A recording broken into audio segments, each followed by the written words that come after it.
Hello everyone, welcome to Frightening Tales. I know many of you enjoy listening to these videos as you fall asleep, so before you drift off, I'd love for you to leave a comment letting me know where in the world you're tuning in from, and if you're enjoying the story, don't forget to like and subscribe. Alright, now let's get comfortable, relax and dive into tonight's case. Story 1. Long Island Serial Killer, C.1996, 2010. Lost in the marshland. The woman was terrified, seemingly running for her life.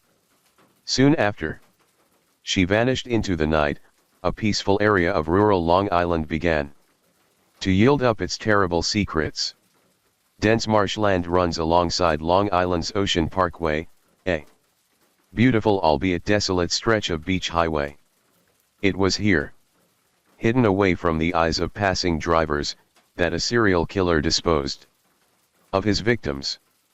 Over the course of almost 20 years, the Long Island serial killer, or the Gilgo Beach Killer, as he was also known, murdered between 10 and 16 people associated with prostitution. The identity of the killer and his motives have perplexed homicide detectives ever since the first discovery of his victims in December 2010, and has led to one of the most infamous, unidentified serial killer cases in recent history. This grim story unfolded on May 1st of that year, when Shannon Gilbert, a 24-year-old Craigslist escort from New Jersey, vanished. Before her disappearance, Shannon had visited the home of Joseph Brewer, a resident of the upmarket gated community of Oak Beach, who had hired Shannon as his escort for the evening. Brewer would later tell police that, after arriving at his home, Shannon began to act erratically and appeared disoriented before fleeing out into the warm night. She ran straight past her pimp, Michael Pack, who was waiting for her outside in his black Ford Explorer. Several neighbors saw and heard Shannon. That night, she ran down the street of expensive houses, pounding on doors and screaming for help. Despite her evident distress, nobody let her in. Instead, they called 911 and watched as she ran away from the Oak Beach gatehouse toward Anchor Way and then onto the bayou, completely out of sight. Exactly who Shannon was running from remains a mystery. At some point during her escape, she managed to call 911 and hollered, "They're trying to kill me." The lost women. 7 months after Shannon disappeared, 4 bodies were found close to one another, nestled among the thorny underbrush running alongside Ocean Parkway on Gilgo Beach. As news of this gruesome find circulated in the media, locals and investigators presumed that one of the bodies would be Shannon Gilbert, as the site was just 3 miles, 4.8 kilometers, from where she was last seen. However, an examination of the remains concluded that none of them was her. They were identified as Amber Lynn Costello, 27, Melissa Barthelemy, 24, Maureen Brainerd Barnes, 25, and Megan Waterman, 22. Just like Shannon, all 4 women had been working as Craigslist escorts when they disappeared. Maureen went missing in July 2007 when she left Norwich, Connecticut for New York City. Melissa vanished in July 2009 after meeting with an escort client. Megan disappeared just a month after Gilbert, having placed a Craigslist advertisement, and Amber vanished in September 2010, after arranging to meet a client who offered her $1,500 for her services. It became clear that these discoveries had unearthed a serial killer's dumping ground, and, in April 2011, an extensive search was finally launched. Airplanes fitted with high-tech photographic equipment scoured the area, while police with horses and dogs explored the undergrowth alongside the highway and beach. The search led to the Discovery of 6 more victims approximately 1 mile, 1.6 kilometers, east of the other bodies, 4 more women, a female toddler and an Asian man, wearing women's clothing. Of these victims, which were all found within 2 miles, 3.2 kilometers, of the first cluster of bodies, only one has ever been identified, 20-year-old Jessica Taylor. She vanished in July 2003, while working as an escort in Manhattan, New York. Shortly after her disappearance, her dismembered torso had been found in Manorville, New York, around 40 miles, 64.4 kilometers, east of Gilgo Beach. Her skull, hands, and a forearm were subsequently discovered during the search of Gilgo Beach itself. The remains of another victim, known only as Jane Doe 6, were also found at Manorville and Gilgo Beach. While the police were unable to identify the remains, forensic experts did determine that none belonged to Shannan Gilbert. What happened to Shannan? In early December 2011, an extended search turned up Shannan Gilbert's purse, cell phone, lip gloss, jeans, and shoes in a marsh near Oak Beach, several miles to the east of the second group of bodies. Following the discovery, the search for Shannan intensified, with the outcome looking decidedly bleak. Dozens of officers using machetes and a bulldozer were called to the scene. December 13, 2011. The remains of Shannan Gilbert are found in a shallow marsh near Oak Beach, the place where she was last seen alive. The authorities soon announced that they believed Gilbert had drowned in the marsh and that her death was not connected to the other murders, despite the fact that she was found in the same vicinity and fit the victim profile. Her family was furious with this conclusion and lambasted this premature and inconsiderate theory.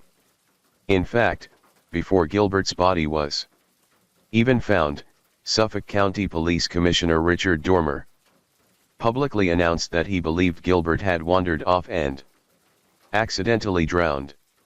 "I think Dormer just wants to find the remains, say she drowned, and close the case before he retires," fumed Mari Gilbert, Shannan's mother. The investigation also drew criticism from some of the victims' families, who accused officers of incompetence and inaction. Some even hired their own private investigators. Shannan's family hired Michael Baden, a forensic pathologist, in order to obtain a second opinion on her autopsy. According to Baden, there was no evidence that Shannan had died of natural causes, a drug overdose, or, as Suffolk County Police believed, by drowning. He observed that there was insufficient information to determine a definite cause of death, but found that the hyoid bone in Shannan's neck was deformed, which could have been caused by strangulation. These structures, the larynx, and the hyoid bone, are often fractured during homicidal manual strangulation. Michael Baden. Since the discovery of the bodies, plenty of theories have abounded. Some have speculated that the killer was a seasonal worker, a drifter, or a fisherman from Freeport. More lurid theories have also been put forward that the killer was making snuff films or belonged to a satanic cult. Another hypothesis involved a local businessman who committed suicide days after Shannan's remains were found. Police were quick to deny that he was a suspect. He was merely a victim of rumors and hearsay. Untraceable calls. One of the more likely theories was that the killer was a police officer or ex-police officer with extensive knowledge of law enforcement techniques.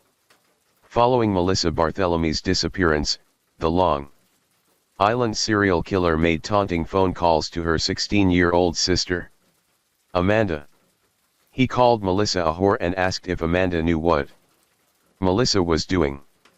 These calls were always placed from crowded areas, such as New York's Penn Station and Madison Square Garden, where it would have been next to impossible for surveillance cameras to single out the caller from the crowd.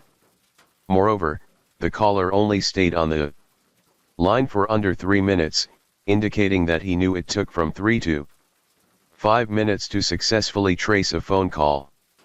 Police were convinced that these calls came from the killer, as opposed to a prankster, leading many to believe that the murderer must have been a member of a law enforcement agency at some point in his life. Amid the investigation into the murders, Suffolk County Police Chief James Burke resigned, adding fuel to the rogue cop theory. Following his James Burke resigned, adding fuel to the rogue cop theory. Following his resignation, Burke was arrested for a 2012 assault on Christopher Loeb, who had stolen a duffel bag filled with pornography and sex toys from Burke's car. After Burke's arrest, an escort came forward to claim that he was into rough sex. She alleged that Burke had attempted to strangle her during a party in Oak Beach, the gated community where Gilbert was last seen alive. It then transpired that Burke had stymied an FBI investigation into the Long Island murders and had intentionally kept them out of the loop. What was he afraid of the FBI finding? In 2016, an attorney for Shannon Gilbert's family alleged that there could be a connection between Burke and the murders. However, he was never charged. The lying doctor. Another suspect in the slayings was Dr. Peter Hackett, a physician and neighbor of Joseph Brewer, one of the last people to see Shannon alive. Dr. Hackett lived in close proximity to the marshland where Shannon Gilbert's remains would later be found. According to Shannon's mother, Mari Gilbert, Dr. Hackett had called her the day after her daughter went missing and told her that he was a doctor who ran a home for wayward girls. Several days later, Dr. Hackett denied he had ever made this call. Phone records, however, confirmed that he had called Mari Gilbert twice following Shannon's disappearance. In 2012, Shannon's family filed a wrongful death lawsuit against Dr. Hackett, in which they alleged that he could have prevented her death. Dr. Hackett told Mari Gilbert that he ran a home for wayward girls, and that Shannon was in his care, said John Ray, an attorney for the Gilbert family. Why would anyone do something like that? Dr. Hackett was eventually ruled out as a suspect by Suffolk County Police. Joseph Brewer also fell under a cloud of suspicion, since Shannon was last spotted fleeing from his home in a state of panic.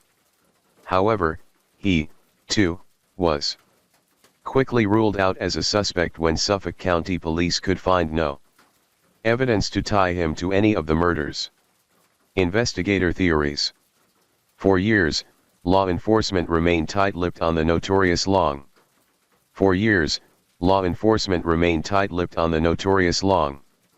Island serial killer, but in 2017, the silence was at last broken.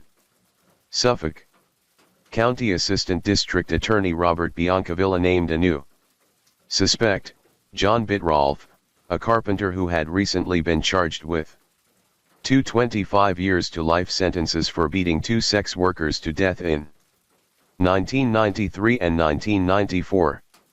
Bitrolf lived in the hamlet of Manorville, where the torsos of 2 of the Long Island serial killer's victims were discovered. Biancavilla alleged that some aspects of the evidence found over the years at Ocean Parkway were similar to the earlier crimes attributed to Bitrolf. Evidence found at the crime scenes, however, did not match any found at earlier crime scenes. It was thus impossible to conclusively link Bitrolf to the murders. A hypothetical profile of the killer was created by Jim Clemente, a criminal profiler, Scott Bond, an assistant professor of sociology at Drew University, and former Nassau County Assistant District Attorney Fred Klein. They deduced that the killer was likely a white male in his mid-20s to mid-40s, he was married or had a girlfriend, he was intelligent and articulate, he had a decent job that gave him access to burlap sacks, and he lived or once lived near Ocean Parkway. A final suspect for at least some of the murders attributed to the Long Island killer is convicted serial killer Joel Rifkin. Between the years of 1989 and 1993, he murdered at least 9 women in New York and Long Island, disposing some of their bodies in the same general area as the Long Island serial killer. However, in an interview, Rifkin denied that any of the victims were his. He stated that he dumped his victims hundreds of miles apart and not in the same location, something he called the Long Island serial killer's sloppy for doing. Telling the story. On that fateful night of May 1, 2010, Shannon Gilbert drove past the remote marshland where 10 victims of the Long Island serial killer lay, while en route to an escort call. Unknown to her at the time, the disturbing and mysterious events that would unfold over the forthcoming hours would forever link her to those bodies and spark one of the most extensive murder investigations in Long Island history. Numerous newspapers and magazines, a best-selling book, Lost Girls, an unsolved American mystery by Robert Coker, and an episode in the television documentary series The Killing Season have all told the story of the 10 bodies discovered along the Ocean Parkway. Despite the extensive media coverage, the case still remains unsolved and open. Case notes. Shannon's behavior led many to believe that she was on drugs or experiencing some kind of psychotic episode. No one knows who Shannon was referring to when she cried out that someone was trying to kill her. The 4 bodies were found wrapped in burlap sacks. In an effort to help capture the killer, an online petition asked authorities to grant immunity to sex workers who came forward with information. The toddler was between 16 and 24 months old and was a non-Caucasian. Jane Doe number 6 was thought to have been around 5 feet 2 in, 1.57 meters, tall and between 18 and 35 years old. On the 5th anniversary of the discovery of the first set of remains, it was announced that the FBI would join in on the investigation. In 2016, Shannon's mother, Mari Gilbert, was stabbed to death by her 27-year-old daughter, Sarah Elizabeth Gilbert, who was suffering from schizophrenia. A wrongful death lawsuit is brought by representatives of the deceased's estate. It seeks compensation from the person held to be legally at fault for the deceased's death. John Bitt Rolfe was identified as the killer of Rita Tangredet and Colleen McNamee after his brother was arrested for violating a protective order and his DNA was entered into the state database.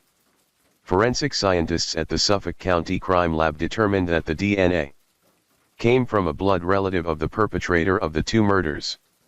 There are currently 6 more murder cases being reviewed by police in an attempt to link them to the Long Island serial killer. Story 2. The Missing Journalist's Files. The apartment smelled like fresh lemons and gun oil. Detective Elias Shaw noticed it the moment he stepped inside that sharp citrus cleaner scent layered over something metallic. Too clean. Too perfect.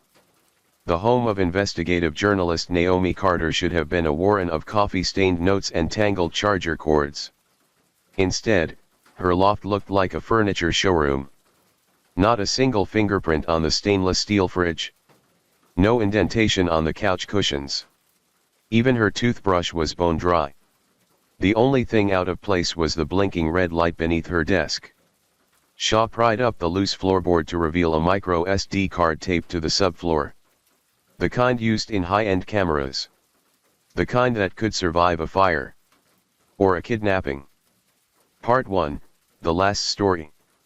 Naomi had been working on an exposé about the January group, a shadowy collective of tech billionaires and retired intelligence operatives.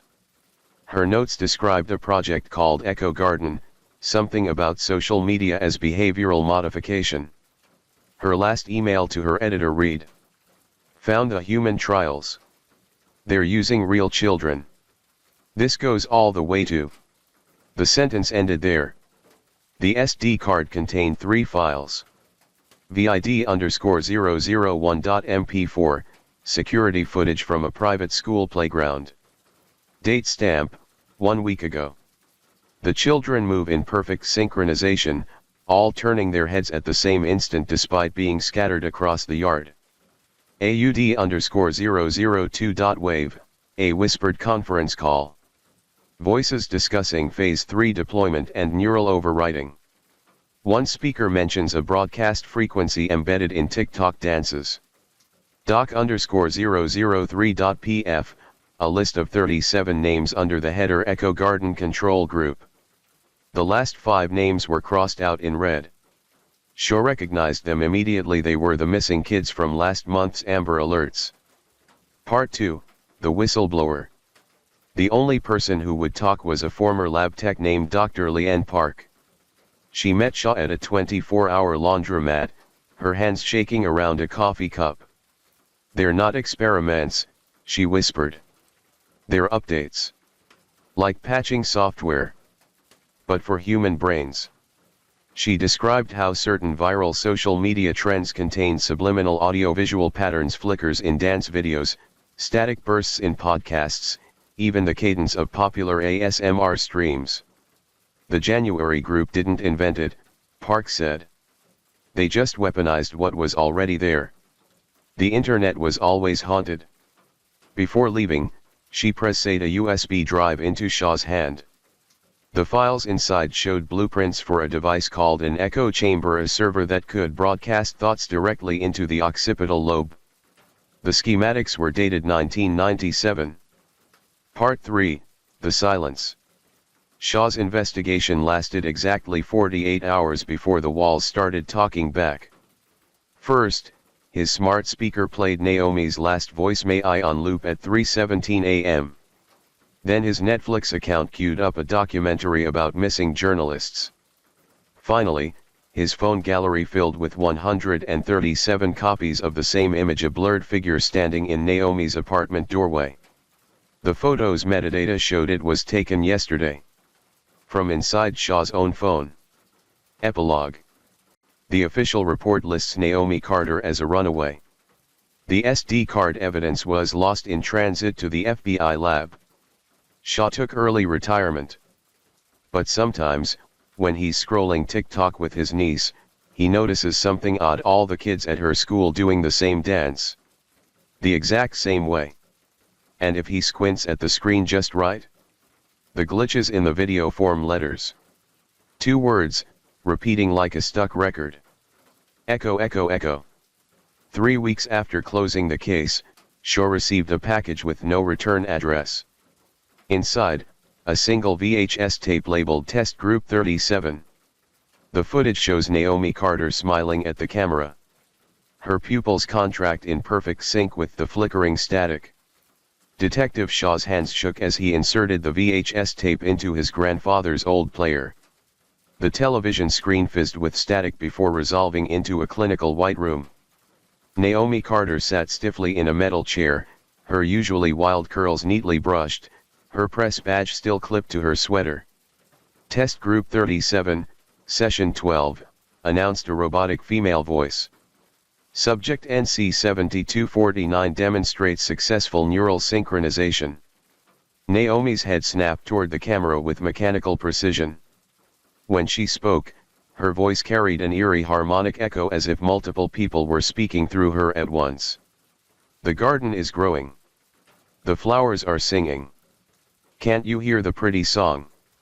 The screen cut to a classroom where children sat motionless, their eyes fixed on a pulsating screen displaying rapidly changing symbols. Their lips moved in unison, whispering. "The signal is clear. The harvest is coming." The phone call. At 3:17 a.m., Shaw's landline rang. No caller ID.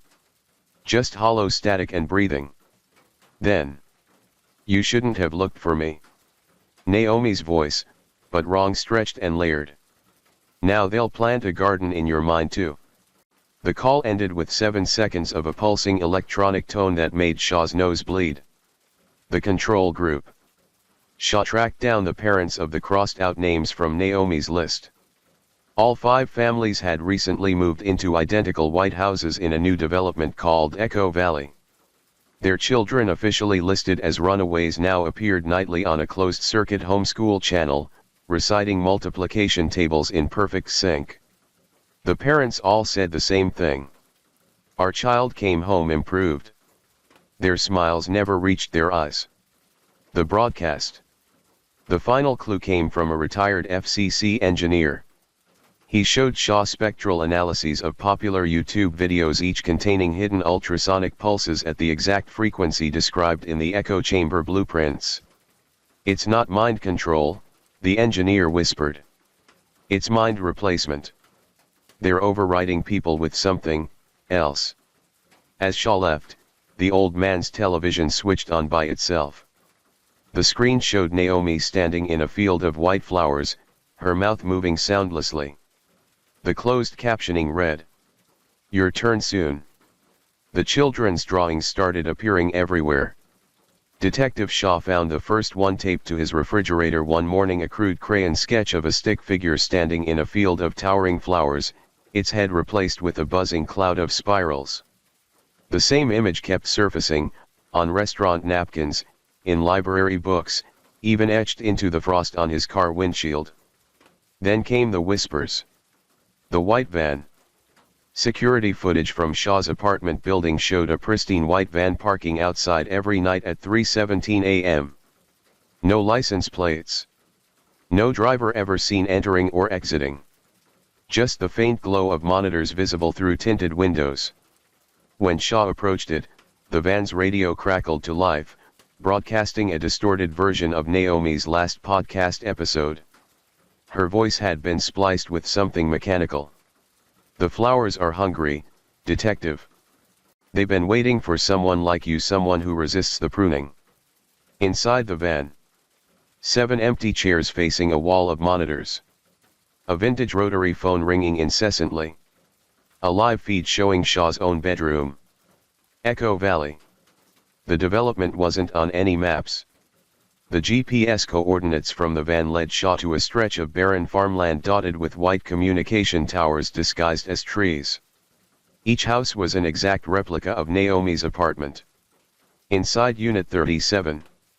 Identical furniture arrangements. The same lemon cleaner/gun oil smell. Walls lined with photos of Shaw from the past week. A blinking red light under the same floorboard. This SD card contained a single file, harvest_instructions.mp4, showing the missing children performing a complex handshake in perfect unison. Their eyes reflected the same spiral pattern from the drawings. The broadcast begins. Shaw's phone lit up with an emergency alert that didn't appear on anyone else's devices. Echo Garden initiating Phase 3. Prepare for pruning. Across town, every screen, phones, TVs, digital billboards flashed the same symbol for exactly 1.7 seconds. By morning, 37 people reported missing. All had recently watched a viral baking tutorial. Their social media now showed them smiling in group photos, from locations they'd never visited. The photos all had one thing in common: a faint spiral pattern hidden in the background noise. Naomi's final message. The rotary phone in the van rang one last time. Static. Then 3 words. "Find the gardener." The line went dead as Shaw's car radio automatically tuned to a dead channel, broadcasting the faint sound of someone digging. The greenhouse stood at the center of Echo Valley, its glass panels reflecting the moonlight like a cluster of insect eyes.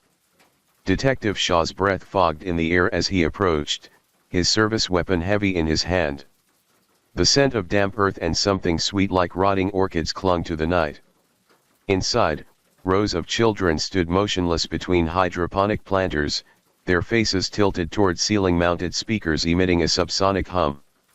Their eyes reflected the same spiral pattern Shaw had seen in the drawings. At the center of the room, Naomi Carter knelt before a massive fungal growth, its pulsating veins glowing faintly blue. Her fingers were buried wrist-deep in the organism's fibrous tendrils. "You're late for the harvest," she said without turning. Her voice carried that same eerie harmonic echo. The gardener revealed. The fungal mass shuddered as Shaw stepped closer, revealing the mummified remains of Dr. Leanne Park embedded in its core.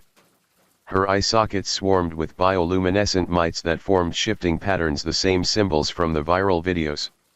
Not a weapon, Shaw realized. A transmitter. The original Echo Garden wasn't technology. It was something far older, a mycelial network that had lain dormant until the January group discovered how to feed it human neural patterns. The final broadcast.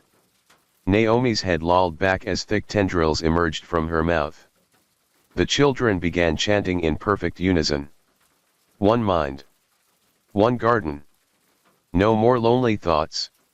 Shaw's vision swam as the fungal mass released a cloud of sparkling spores.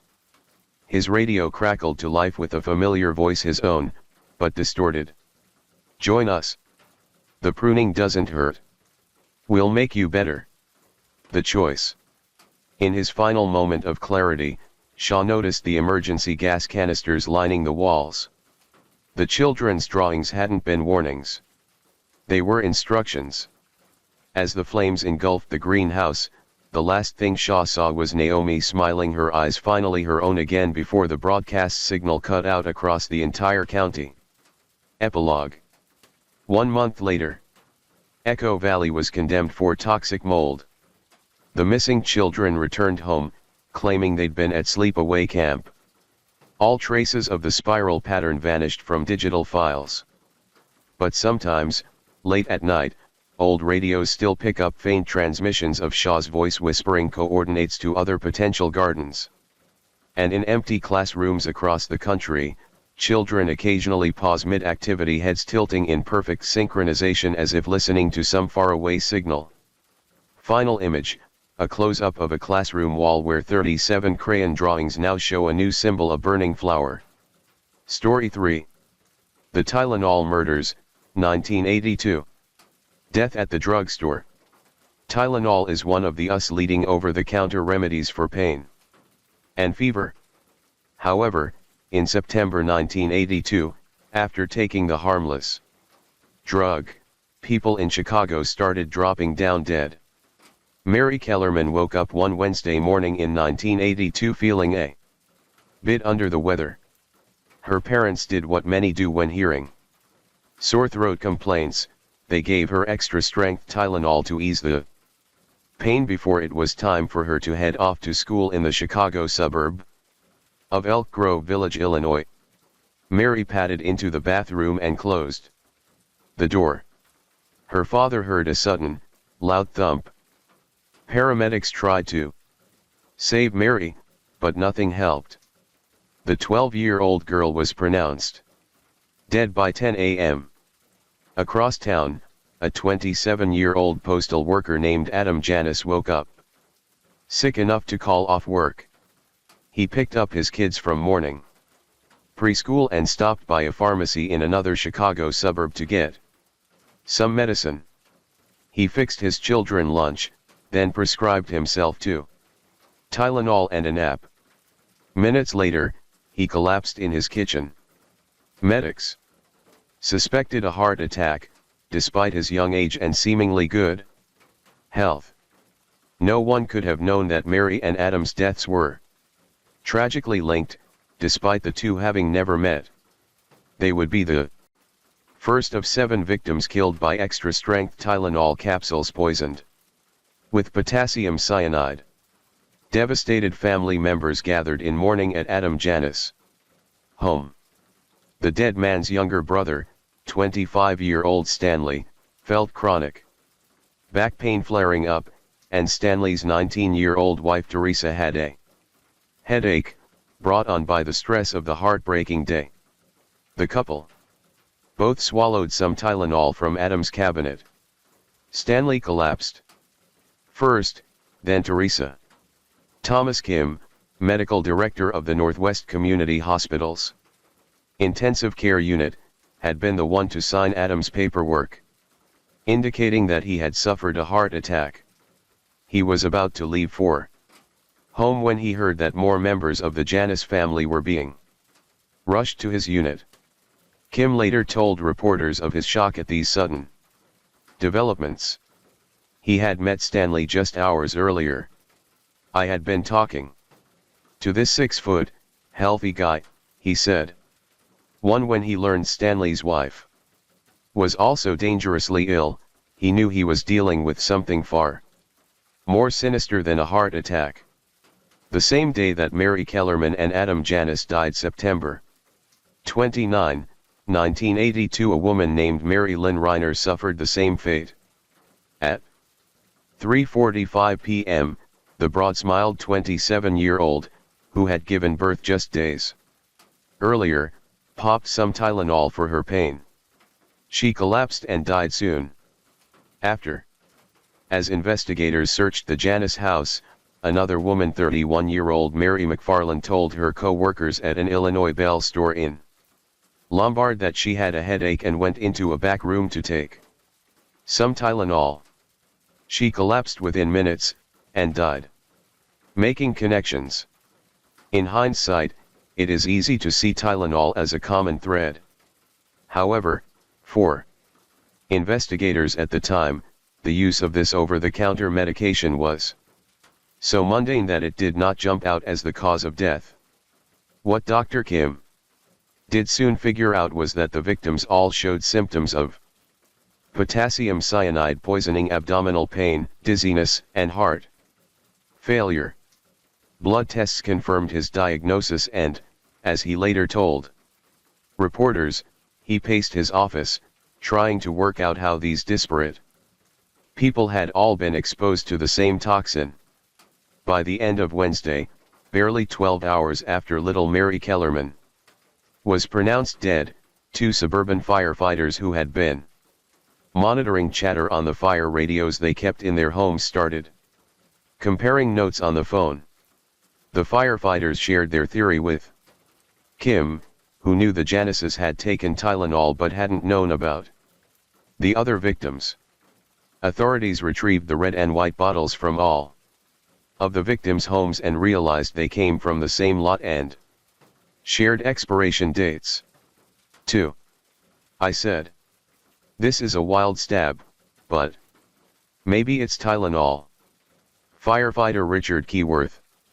Nicholas Pichos, an investigator for the Cook County Medical Examiner's Office, had studied cyanide in a college biology class. He and Chief Medical Examiner Edmund Donoghue were discussing the murders over the phone when Donoghue remembered that cyanide has a distinctive smell. Pichos opened the bottles. I said, "Whoops.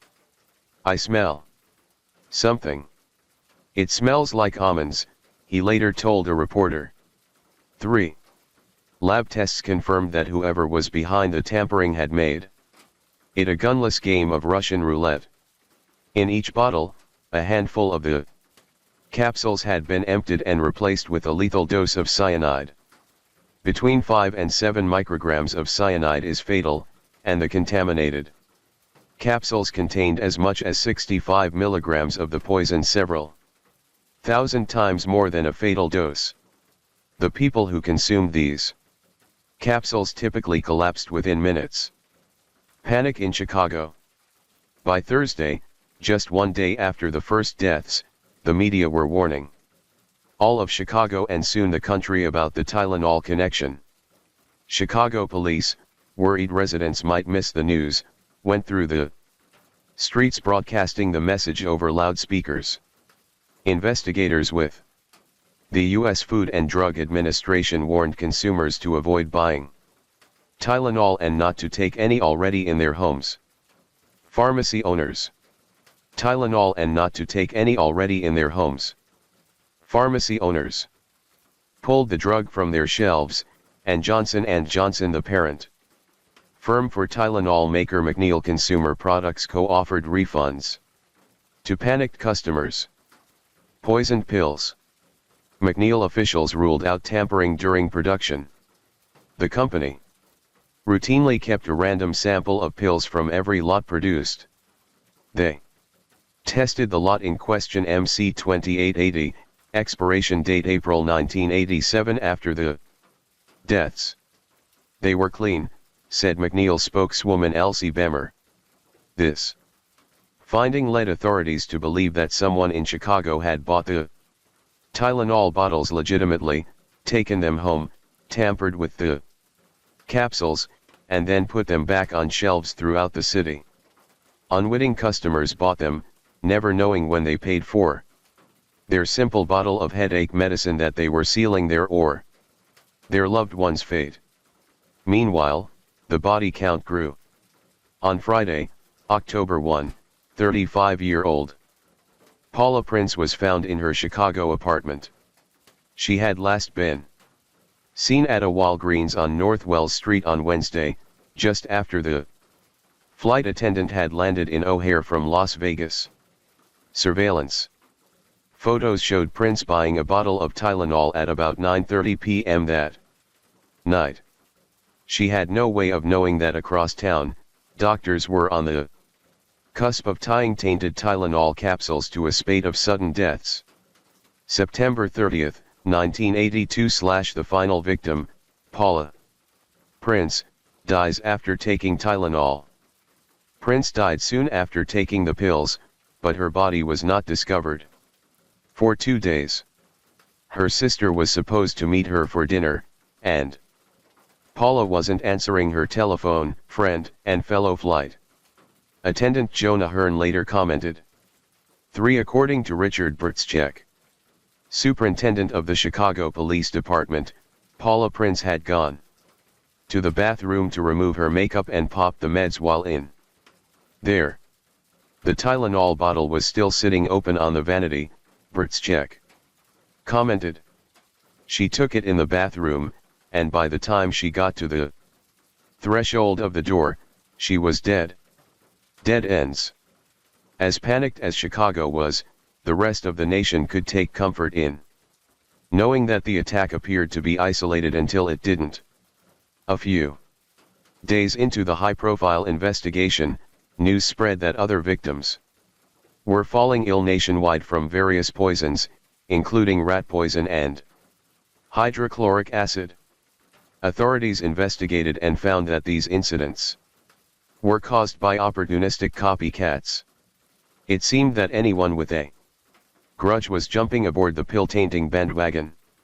Some even branched out to new methods, hiding sharp pins in Halloween candy, leading some communities to ban trick-or-treating altogether. As soon as the method and means were pinpointed in the Tylenol poisonings case, the police expressed confidence that the perpetrator would be swiftly apprehended. But that didn't happen. 5 days after the deaths began, when the tally had reached 7, Illinois Attorney General Tyrone Fauner announced that the police were searching for a man who had been arrested in August for shoplifting Tylenol. It seemed a promising lead on the surface, but Fauner tempered public expectations. We're not quite sure what to think. Sometimes people steal anything. They may have just been stealing Tylenol to steal it. For the shoplifter story made big headlines but was quickly discounted. It turned out that he'd been behind bars since his August arrest. He was just one of several fruitless leads pursued. Investigators also sought to interview disgruntled employees with both Johnson & Johnson and McNeil. They took notes on tips about suspicious-looking customers. One pharmacy employee was arrested after police got a tip he kept cyanide in his house. The man was eventually cleared after the supposed cyanide turned out to be a non-toxic cleaning agent. Investigators weighed theories that there was more than one capsule tampering, a hypothesis posited because some of the capsules had clearly been modified, while the spiking of others was far better. Disguised. The nation's top sleuths came up empty-handed. Disguised. The nation's top sleuths came up empty-handed. Innocent victim. One of the more promising early suspects was a man named Roger Arnold, who had worked alongside the father of one of the victims in a Jewel Food Store's warehouse. Arnold, then 48, was arrested in October 1982 after a tip-off that he had cyanide in his home.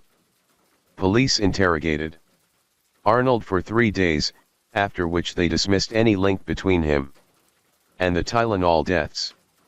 Arnold considered his life ruined, however, and wanted revenge against the secret informant. In January 1983, he targeted a Chicago man he believed had directed investigators his way. Arnold shot and killed John Stanishaw, a 46-year-old computer consultant and father of 3 who police say was never an informant. Arnold lamented the death years later. "I killed a man, a perfectly innocent person," he said from prison in 1996. "I had choices. I could have walked away." 5. The most likely break in the case came courtesy of a brazen extortionist. Within 2 weeks of the deadly outbreak, Tylenol's makers, Johnson & Johnson, received a letter promising to stop the killings for $1 million. The letter, immediately given to the FBI, was traced to James W. Lewis of New York City. Lewis' letter was dismissed as heartless opportunism, but he still routinely appears as the front runner on lists of suspects, largely because no one else has emerged to unseat him. There are certain suspicious factors. At one point in his checkered past, Lewis and his wife Leanne had imported pill-making machines from India, and when he and his wife had first moved to Chicago, they had lived under false names as Robert and Nancy Richardson. Additionally, Lewis had once been charged with bludgeoning and dismembering a Kansas City man. Those charges were dismissed after a judge ruled that Lewis' arrest and the seizure of his property were illegal. As recently as 2009, federal authorities searched Lewis' home hoping to discover new clues. Nothing was found. 2 years later, the FBI took a DNA sample from Ted Kaczynski, the man famously dubbed the Unabomber for mailing 16 homemade bombs that killed 3 people and injured more than 20 between 1978 and 1995.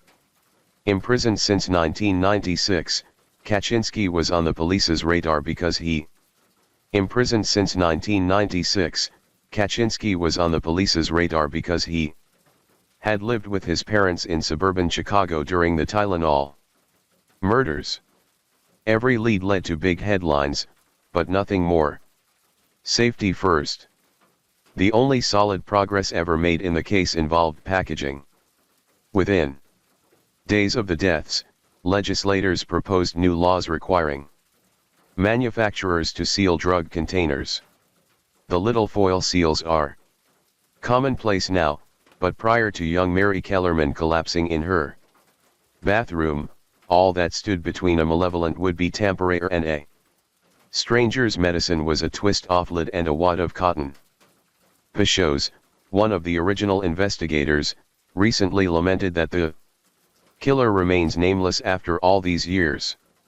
"It's frustrating for everybody," he said, "more so for the families who were victims not being able to put this person or persons behind bars." Case notes. Taking cyanide causes heart muscle cells and nerve cells to be robbed of oxygen. Muscles seize up, bodies convulse and contract, and the heartbeat weakens until it stops completely. Newspaper headlines warned, "Cyanide deadly just to touch." The Food and Drug Administration, FDA, tallied more than 270 different incidents of copycat tampering. More than 100 investigators, including those who had helped build cases against the serial killers Richard Speck and John Wayne Gacy, joined forces to solve the mystery. John Stanishaw has been referred to as the eighth Tylenol victim. Arnold served 14 years of a 30-year prison sentence and died in 2008. Lewis did not ask for the $1 million to be paid to himself, but into the account of a businessman whom he claimed had swindled him and his wife. Lewis served 12 years for extortion but has never been directly tied to the Tylenol deaths. In 2010, James Lewis published a novel titled Poison: The Doctor's Dilemma. It was about people dying after unknowingly drinking poisoned water. Story 4. The radio station that vanished. The first call came into the FCC on a Tuesday morning. "There's something wrong with 98.7 FM, the listener reported. "They've been playing the same song since Sunday night. No DJ. No commercials. Just that voice." By day 3, the complaints turned to concerned calls. By day 7, they became frantic. On the 9th day, silence. Part 1, the song without end. The station identified itself only as WVNT call letters that didn't exist in any registry. It broadcast from an unknown location somewhere in the Nevada desert, its signal strongest between 2 to 4 a.m. The song was an untitled piano ballad featuring a woman's haunting vocals in an unrecognizable language. Analysis revealed the melody contained infrasound frequencies known to induce dread. The lyrics, phonetically reconstructed, repeated, come home, the door is open now." Each playthrough lasted 9 minutes, 9 seconds exactly. Local radio engineer Frank Kelso managed to triangulate the source, an abandoned farmhouse 70 miles north of Las Vegas. When authorities arrived, they found a transmitter built from 1950s military surplus equipment. 9 empty coffee cups arranged in a perfect circle. A reel-to-reel player still running, its tape long since spun out. Most disturbing was the logbook left open on the broadcast desk. The final entry read: Day 9, she's singing back now. Part 2, the voice in the static. The sole surviving recording, 37 seconds salvaged from a listener's answering machine, revealed something new: a second voice harmonizing during the final chorus. Voice print analysis matched it to Lena Vogler, a lounge singer who disappeared from a Reno hotel in 1967. Her last known whereabouts? A gig at the Nellis Air Force Base 20 miles from the broadcast site. Military archives contained one relevant document, a 1968 incident report about audio contamination at the base. Several personnel had reported hearing foreign vocals in radio static before developing sudden aphasia, losing the ability to speak anything except the phrase "she's almost here." Part 3, the night silence fell. On what would become WVNT's final night, trucker Dale McCready caught the full broadcast on his CB radio. At first it was just the song again, he told investigators. Then the music cut out and I heard breathing. Like someone was right there in the cab with me. The FCC's last recorded signal showed the song cutting off mid-chorus. 9 seconds of dead air. A new voice whispering thank you in Lena Vogler's distinct Reno accent. The sound of a door creaking open. 9 minutes of absolute silence before the transmitter died. Epilogue. In 2017, urban explorers found fresh size 5 high heel prints, matching Lena's 1967 stage shoes, in the dust of the abandoned farmhouse. The prints led to a previously unnoticed basement door locked from the inside. When authorities opened it, they discovered a single microphone suspended from the ceiling. Walls covered in soundproofing foam arranged in spiral patterns. The original broadcast tape resting on a stool. The tape contains only 9 seconds of audio. A woman's voice whispering "I'm home," followed by the distinct click of a door closing. To this day, some truckers swear their radios still occasionally pick up a faint piano melody around 2:09 a.m., always cutting out after exactly 9 seconds of playback. Those who try to record it find only static afterwards. And the unmistakable scent of Shalimar perfume, Lena Vogler's signature fragrance, filling their cabs. The static came back on September 9, 2023. Exactly 29 years to the day after WVNT disappeared, the signal flickered to life again stronger than before. This time, it wasn't just Nevada. Every FM radio between Las Vegas and Salt Lake City could pick up the broadcast. The song had changed. The new transmission. Instead of the piano ballad, listeners reported hearing a 1940s-style big band arrangement of the same melody. Lena Vogler's voice now duetting with a male singer. Lyrics partially translated as, "We've prepared your room / the mirrors all face inward now." Radio historian Dr. Emmett Cho made the chilling connection. The male vocals matched Jack Durano, a crooner who vanished after performing at Nellis AFB's Officers Club in 1954. His disappearance report noted he'd complained of hearing whispers in the dressing room mirrors before his final show. The second location. This time, the signal led investigators to an abandoned drive-in theater outside Tonopah. The projection booth contained a custom-built transmitter using vacuum tubes from the 1950s. 9 vintage suitcases filled with mothballed clothing, including a sequined dress matching Lena's last performance outfit. A wall calendar from 1994 with September 9 circled in red lipstick.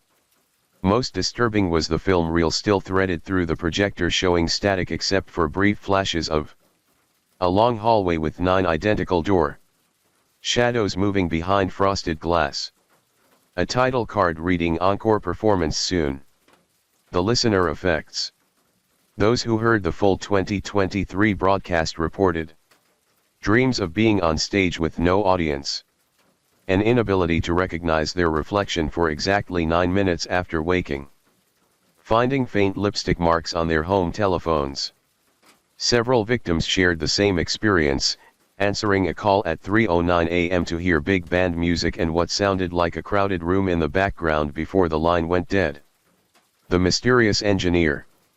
A search of military archives revealed a classified 1961 memo about a rogue communications officer named Lt. Simon Vogler, Lena's estranged husband. The document stated he'd been discharged after attempting to broadcast classified sonic patterns. Last seen transporting 9 crates of radio equipment into the desert. Officially declared dead in 1967, the same year Lena vanished. His service photo showed a man with different colored eyes, one brown, one an unnatural pale blue. The final clue. Beneath the drive-in's projector, investigators found a 9-inch reel of tape labeled "For when the door opens again." The contents. 9 seconds of Lena singing "You're Next." 9 seconds of Jack whispering "The stage is set." 9 seconds of dead air, followed by 3 new voices joining the chorus. Voice analysis matched them to a 1950s radio drama actor who disappeared during a live broadcast. A 1970s weatherman who vanished during a thunderstorm report. A 1980s midnight DJ last seen walking toward his station's emergency transmitter. Epilogue. The drive-in was demolished in January 2024. Workers reported 9 shadowy figures watching from the snack bar ruins. Old-time music coming from the rubble at night. Every bulldozer's radio tuning itself to 98.7 FM. As of this writing, FCC satellites detect anomalous signals at the original WVNT frequency every 9th of the month. The duration increases by 9 seconds each time. The next predicted broadcast date? September 9, 2029. Somewhere in the Nevada desert, a 9th suitcase sits waiting. Final warning. If your radio picks up static at 9:09 p.m. If you smell Shalimar and Bay rum. If your reflection mouths words you don't say. Smash the mirror. Break the radio. And pray the door doesn't open before you escape. The broadcast began precisely at midnight on September 9, 2029. This time, the signal bled across every FM frequency in North America. Not just radios, car stereos, baby monitors, even cochlear implants picked up the transmission. The song had evolved again. The final performance. What poured through the airwaves wasn't music anymore. It was something alive. Listeners described. A pulsing choir of all 9 missing voices woven together. Instruments playing themselves in empty studio rooms. Lyrics that changed based on the listener's memories.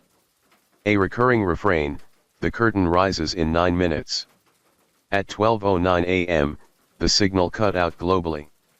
In that exact moment, every clock in Nellis AFB's underground facilities reset to 9:09. 9 abandoned radio towers activated simultaneously across Nevada. A previously unknown 10th voice joined the chorus.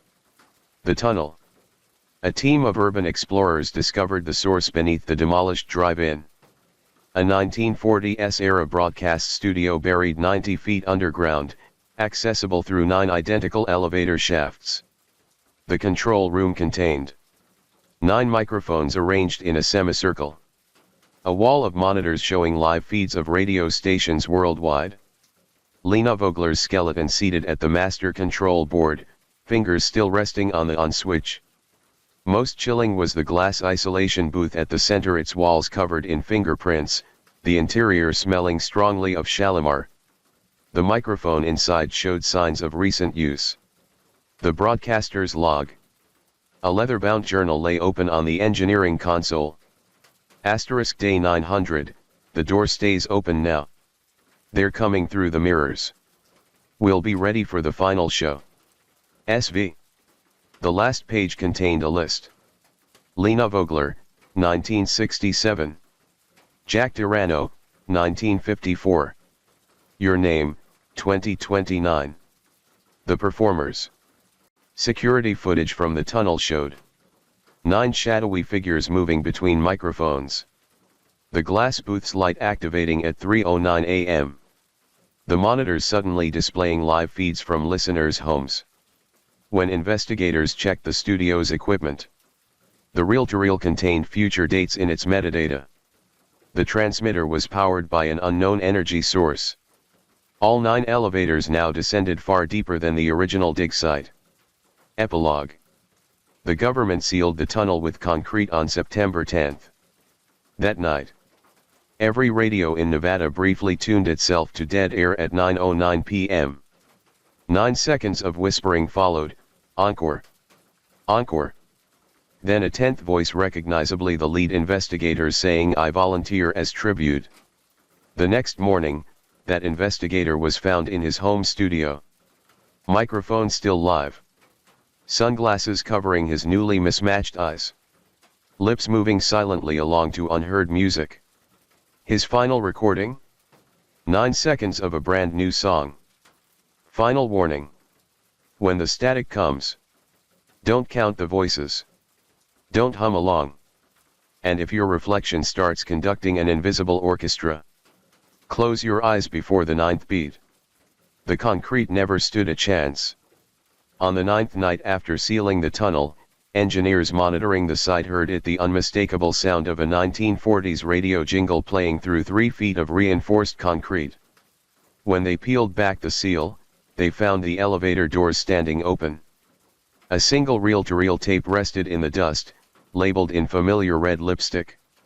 For the final audience. The last broadcast. The tape contained 9 segments. Lena's voice singing, "We've kept your seat warm." Jack's chuckle followed by "The mirrors are bridges now." 7 other voices whispering locations across America. 9 seconds of a door creaking open. Then dead air for exactly 9 hours. At dawn on September 9, 2038, every radio on the continent switched on simultaneously. What played next? Listeners described.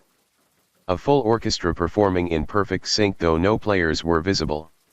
Voices of all missing broadcasters singing in harmony. Lyrics that physically vibrated objects in homes. The recurring line, "Tune your heart to 98.7. Midway through, something changed. The music became visceral, not just heard but felt. People reported smelling their grandmother's perfume. Tasting long-forgotten childhood meals. Seeing brief flashes of deceased loved ones in their peripheral vision. The stage is revealed.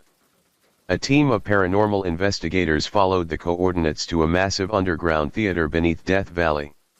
900 seats arranged in 9 concentric circles. A glass-walled control booth suspended above the stage. Every surface covered in frost that never melted. At center stage stood 9 microphones, each with a nameplate. Lena Vogler. Jack Durano. Your name. The 10th microphone stood slightly apart, its cord leading into the floor. The final performers. Security footage showed 9 shadowy figures taking their places at the microphones. The glass control booth lighting up from within. A 10th figure emerging from the largest mirror backstage. Then at exactly 9:09 p.m. the broadcast reached its crescendo. Ladies and gentlemen, we present the grand synchronization. What happened next? Every listener reported a sudden clarity, as if hearing perfectly for the first time. The sensation of someone standing just behind them. Their reflection remaining still when they moved. Then silence. The aftermath. When authorities arrived at the theater, all 9 microphones were shattered. The control booth was empty but still running. A single sheet music titled Final Frequency lay on the conductor's stand. Most disturbing were the audience seats, each containing a personal item from one of the missing broadcasters. A modern smartphone showing live feeds from listeners' homes. A playbill listing tonight's performance as Encore, Eternity. Epilogue. The FCC permanently banned 98.7 FM. The theater was flooded with liquid concrete. But to this day, at 9:09 p.m. in any time zone, radios briefly pick up orchestral warm UPS. People report hearing their name whispered during static. Those who listen too closely develop an uncanny ability to harmonize. The final message ever received from the site? A single text sent to every investigator's phone. You'll know when it's your turn at the microphone. True end. Story 5. The Oakland County Child Killer, 1976 to 1977. Stranger danger. Like any loving parents, those in Oakland County, Michigan, often told their children to stay away from strangers. These routine, everyday warnings were suddenly justified in the cruelest way possible. The case of the so-called Oakland County child killer, named after the Michigan county in which 4 terrifying kidnappings and murders occurred, panicked parents throughout the Midwest. The details were baffling. The 2 male victims bore signs of sexual assault, but the 2 females did not. 3 were suffocated or strangled, while 1 died of a shotgun blast to the head. All appeared to have been bathed at some point and were discovered neatly dressed. The first victim, 12-year-old Mark Stebbins, and his older brother Mike regularly hung out together at an American Legion Hall at 9 Mile and Woodward, about a mile from their home in Ferndale, Michigan. The Veterans Organization was a safe place for the boys to spend time, and on a snowy Sunday in February 1976, they walked to the hall to play pool.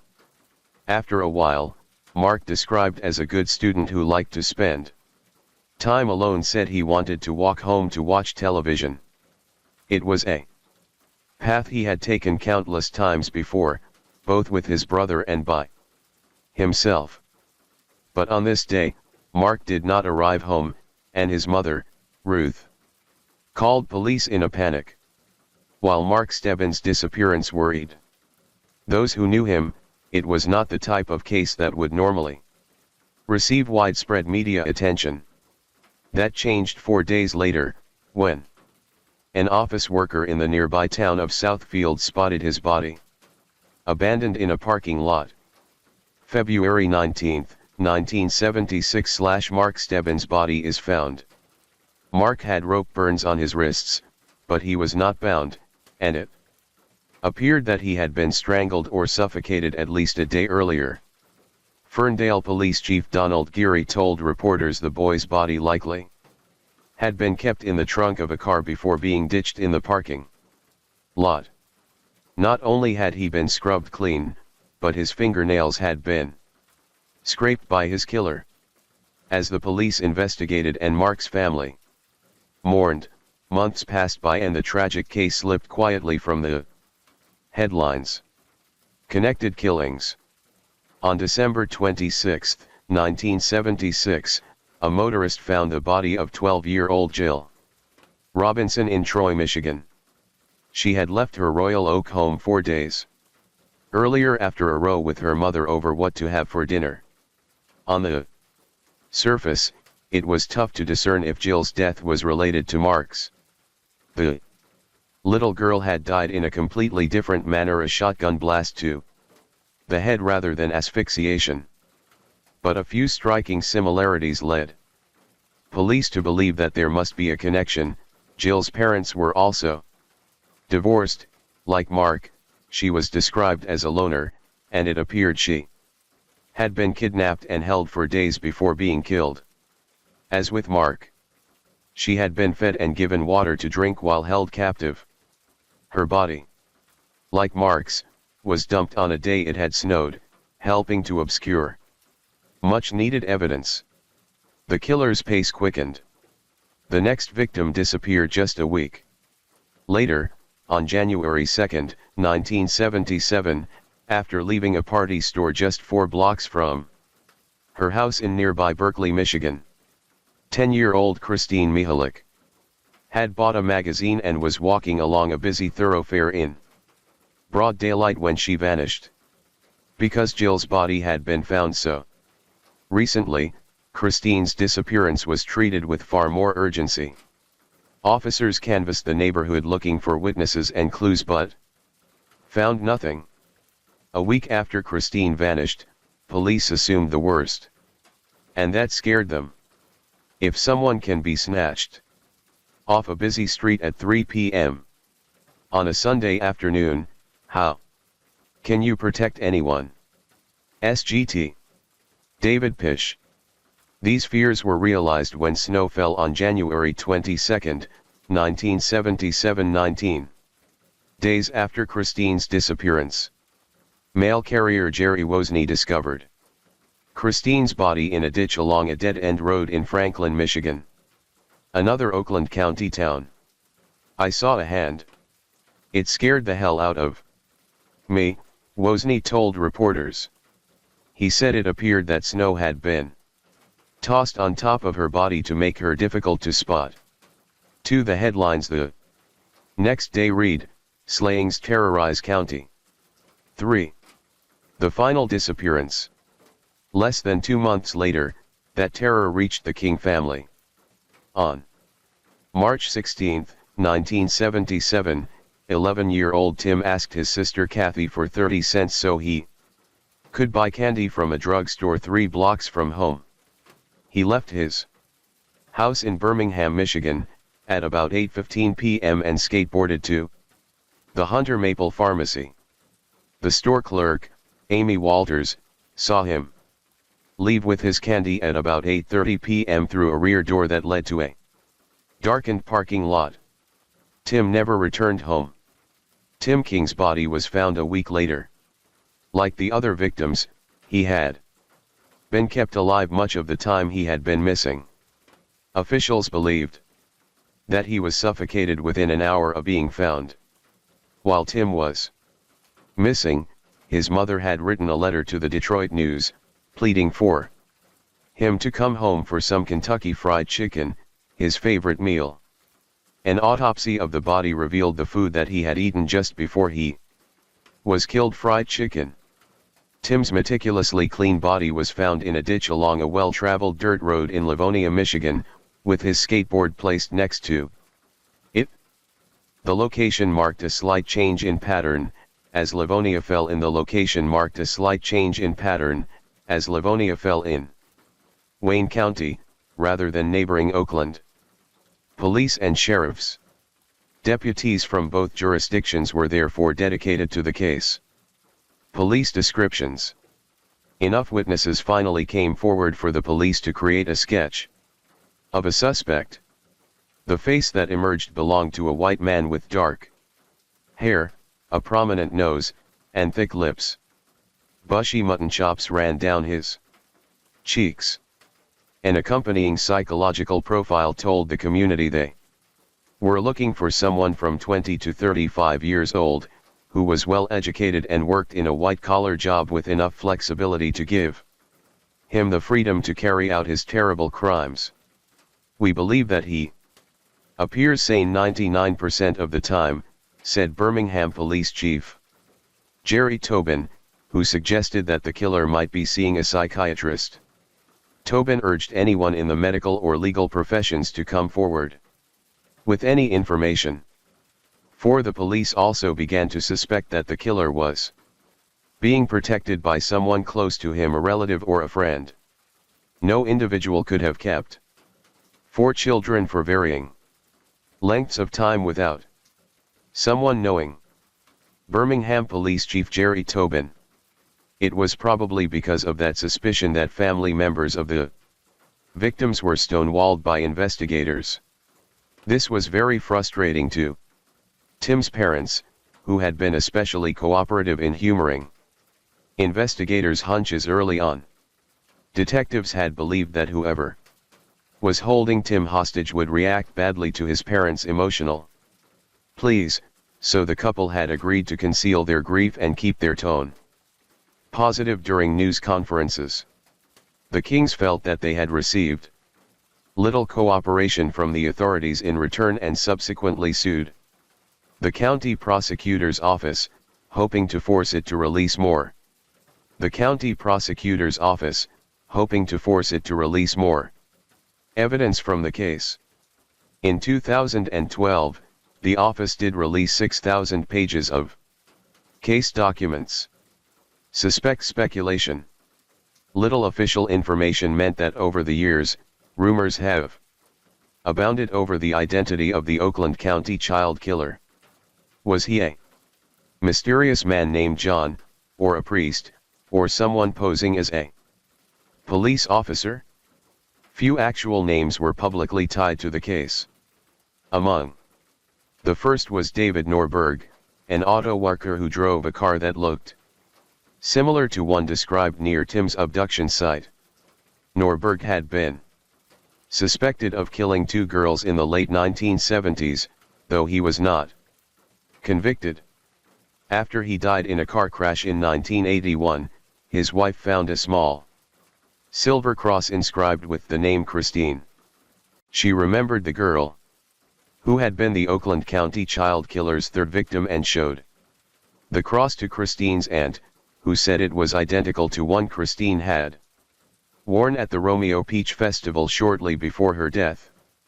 Police exhumed Norberg's body in 1999 to see if his DNA matched evidence from the case, but the results did not tie him to the murders. Some investigators say that there is no way that Norberg, a heavy drinker, would have been able to lure stranger danger-conscious children into his car, and he has largely been dismissed as a suspect. A convicted pedophile named Christopher Bush was on the short list for the King family and Erica McAvoy, Christine's half-sister. The son of a wealthy auto executive, Bush lived in the area at the time. He was questioned soon after Tim's death and he admitted to investigators that he was a pedophile. He also drove a car that looked similar to one spotted at one of the abductions. Investigators wanted to keep him in jail, but L. Brooks Patterson, who headed the prosecutor's office during the killings, released him as part of a plea deal. In November 1978, just a few months later, Bush killed himself in his home. A drawing of a screaming boy that resembled Mark Stebbins was reportedly found pinned to the wall. DNA links. No links. Another suspect is James Gunnels, a 56-year-old man connected to Christine's murder through DNA evidence. In 2012, investigators revealed that a strand of hair found on Christine was a mitochondrial match for Gunnels, meaning that it could have come from him or someone on his mother's side of the family. Gunnels was no more than 16 when the crimes were committed, and he had been raped by Bush. In 2012, Gunnels met with the King family and insisted he knew nothing of the crimes. In 2012, another tenuous DNA test produced a suspect named Arch Sloan, who was serving a life sentence for the rape of a 10-year-old boy. In 1983, a hair found in his 1966 Pontiac Bonneville matched hair found at both Mark and Tim's crime scenes. Although the hair was not Sloan's, investigators believed it belonged to an acquaintance of his. The search for justice. While the King and Mihalik families zeroed in on Bush as a suspect, Mark Stebbins' family filed a wrongful death lawsuit in 2007 against Theodore Lamborghini, a man who, like Sloan, was in prison for life on assault convictions. David A. Binkley, a lawyer representing the Stebbins family, said that his clients did not think Lamborghini acted alone and hoped the suit would help to uncover more information. He pointed to Lamborghini's refusal to take a polygraph test despite being offered a massively reduced prison sentence if he answered questions about the Oakland County child killings. "Wouldn't you deny being the Oakland County child killer?" Binkley said. 5. Despite the family's suspicions, the suit was dismissed in 2008, but the presiding judge left room for it to be refiled if more evidence should come to light.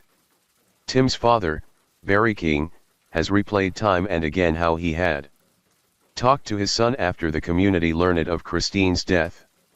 "All my kids remember me telling Tim, if anyone tries to pick you up, drop everything and run and scream," he said. "Part of the tragedy to me is, once Tim got into the car, he knew what would happen.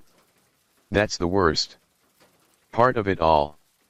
6. As long as the mystery of the Oakland County child killer remains unsolved, the Kings and the other victims' families will remain. Story 6. In the year 1885, Jean Bott, a native of Hesse-Kassel, Germany, emigrated with his wife Matilda to this country, bringing with him a celebrated violin known as the Duke of Cambridge Stradivarius, which he had purchased in 1873 for about 3,000 thalers, a sum representing practically the savings of a lifetime. Bott had been leader of a small orchestra in Saxe-Meiningen as early as 1860, and was well advanced in years before he determined to seek his fortune in America. His wife was an elderly woman and they had no offspring. "This violin, my husband, and myself made up the family. I loved it like a child," she testified at the trial. So also did Bott, the old musician, love his instrument, and no hand but his own was ever permitted to lift it from its case or dust its darkly glowing surface. Whatever may have been its owner's genius, he prospered little in the New World. And, although he labored conscientiously at his profession, the year 1894 found him still giving lessons upon the violin to only half a dozen pupils, and living in 2 rooms at 355 West 31st Street. But Bott, having the soul of a true musician, cared but little for money and was happy enough so long as he could smoke his old meerschaum pipe and draw the bow across the cherished violin held lovingly to his cheek. Then hard times came knocking at the door. The meager account in the savings bank grew smaller and smaller. The landlord, the doctor and the grocer had to be paid. One night Bott laid down his pipe and, taking his wife's wrinkled hand in his, said gently, "Matilda, there is nothing else, we must sell our violin." "Even so," she answered, turning away her face that her husband might not see the tears. "As God wills." The next day the Duke of Cambridge Stradivarius was offered for sale by Victor S. Flechter, a friend of Bott's, who was a dealer in musical instruments at 23 Union Square. It so happened that Niccolini, the husband of Adelina Patti, was ambitious to own a genuine Stradivarius, and had been looking for one for a long time, and, although he was but an indifferent player, he had, in default of skill to perform, the money to buy. The matter was easily adjusted by Flechter, and Niccolini drew his check for the sum specified, which, properly certified, was tendered to Bott. But Bott had never seen a certified check and was unaccustomed to the ways of business. If I part with my violin, I must have real money, money that I can feel, money that I can count. It was that kind of money that I paid for my violin, said he doggedly. Niccolini, in a rage, believing himself insulted, tore the check to bits and declared the transaction at an end. Now the price agreed upon for the violin had been $4,500, of which Flechter was to receive $500 as his commission, and when, through old Professor Bott's stubbornness, the sale fell through, the dealer was naturally very angry. Out of this incident grew the case against Flechter. The old musician was accustomed to leave his treasured instrument in the lowest drawer of his bureau at the boarding house. He always removed it before his pupils arrived and never put it back until their departure, thus ensuring the secrecy of its hiding place, and only his wife, his sister-in-law, Mollenhauer, a friend, and Cloten, a prospective purchaser, knew where it lay. On the morning of March 31, 1894, not long after the Niccolini incident, Bott gave a single lesson to a pupil at the boarding house, and after his midday meal, set out with his wife for Hoboken to visit a friend. The violin was left in its customary place. It was dark when they returned, and after throwing off his coat and lighting the gas, the old man hastened to make sure that his precious violin was safe. When he pulled out the drawer, it was empty. The Stradivarius was gone, with its leather case, its two bows and its wooden box. Half distracted, the musician and his wife searched everywhere in the room, in closets, under beds, even behind the curtains, before they could bring themselves to admit that the violin had in fact disappeared. Frantically, Bott called for Ellen, the servant girl. Yes, there had been a caller, a young man with dark hair and a small, dark mustache, at about 5 o'clock. He had waited about half an hour, and then had said that he guessed he would go. She had not noticed that he took anything away with him. In his despair, the old man turned to his old friend Flechter, and the next day the dealer came to express his sympathy. He urged Bott to notify the police of the theft, but the old man was prostrate with grief. And it was the wife who, with Ellen Clancy, finally accompanied Flechter to police headquarters. The police had no idea who had taken the old fellow's fiddle, and did not particularly care anyway. Later they cared a good deal.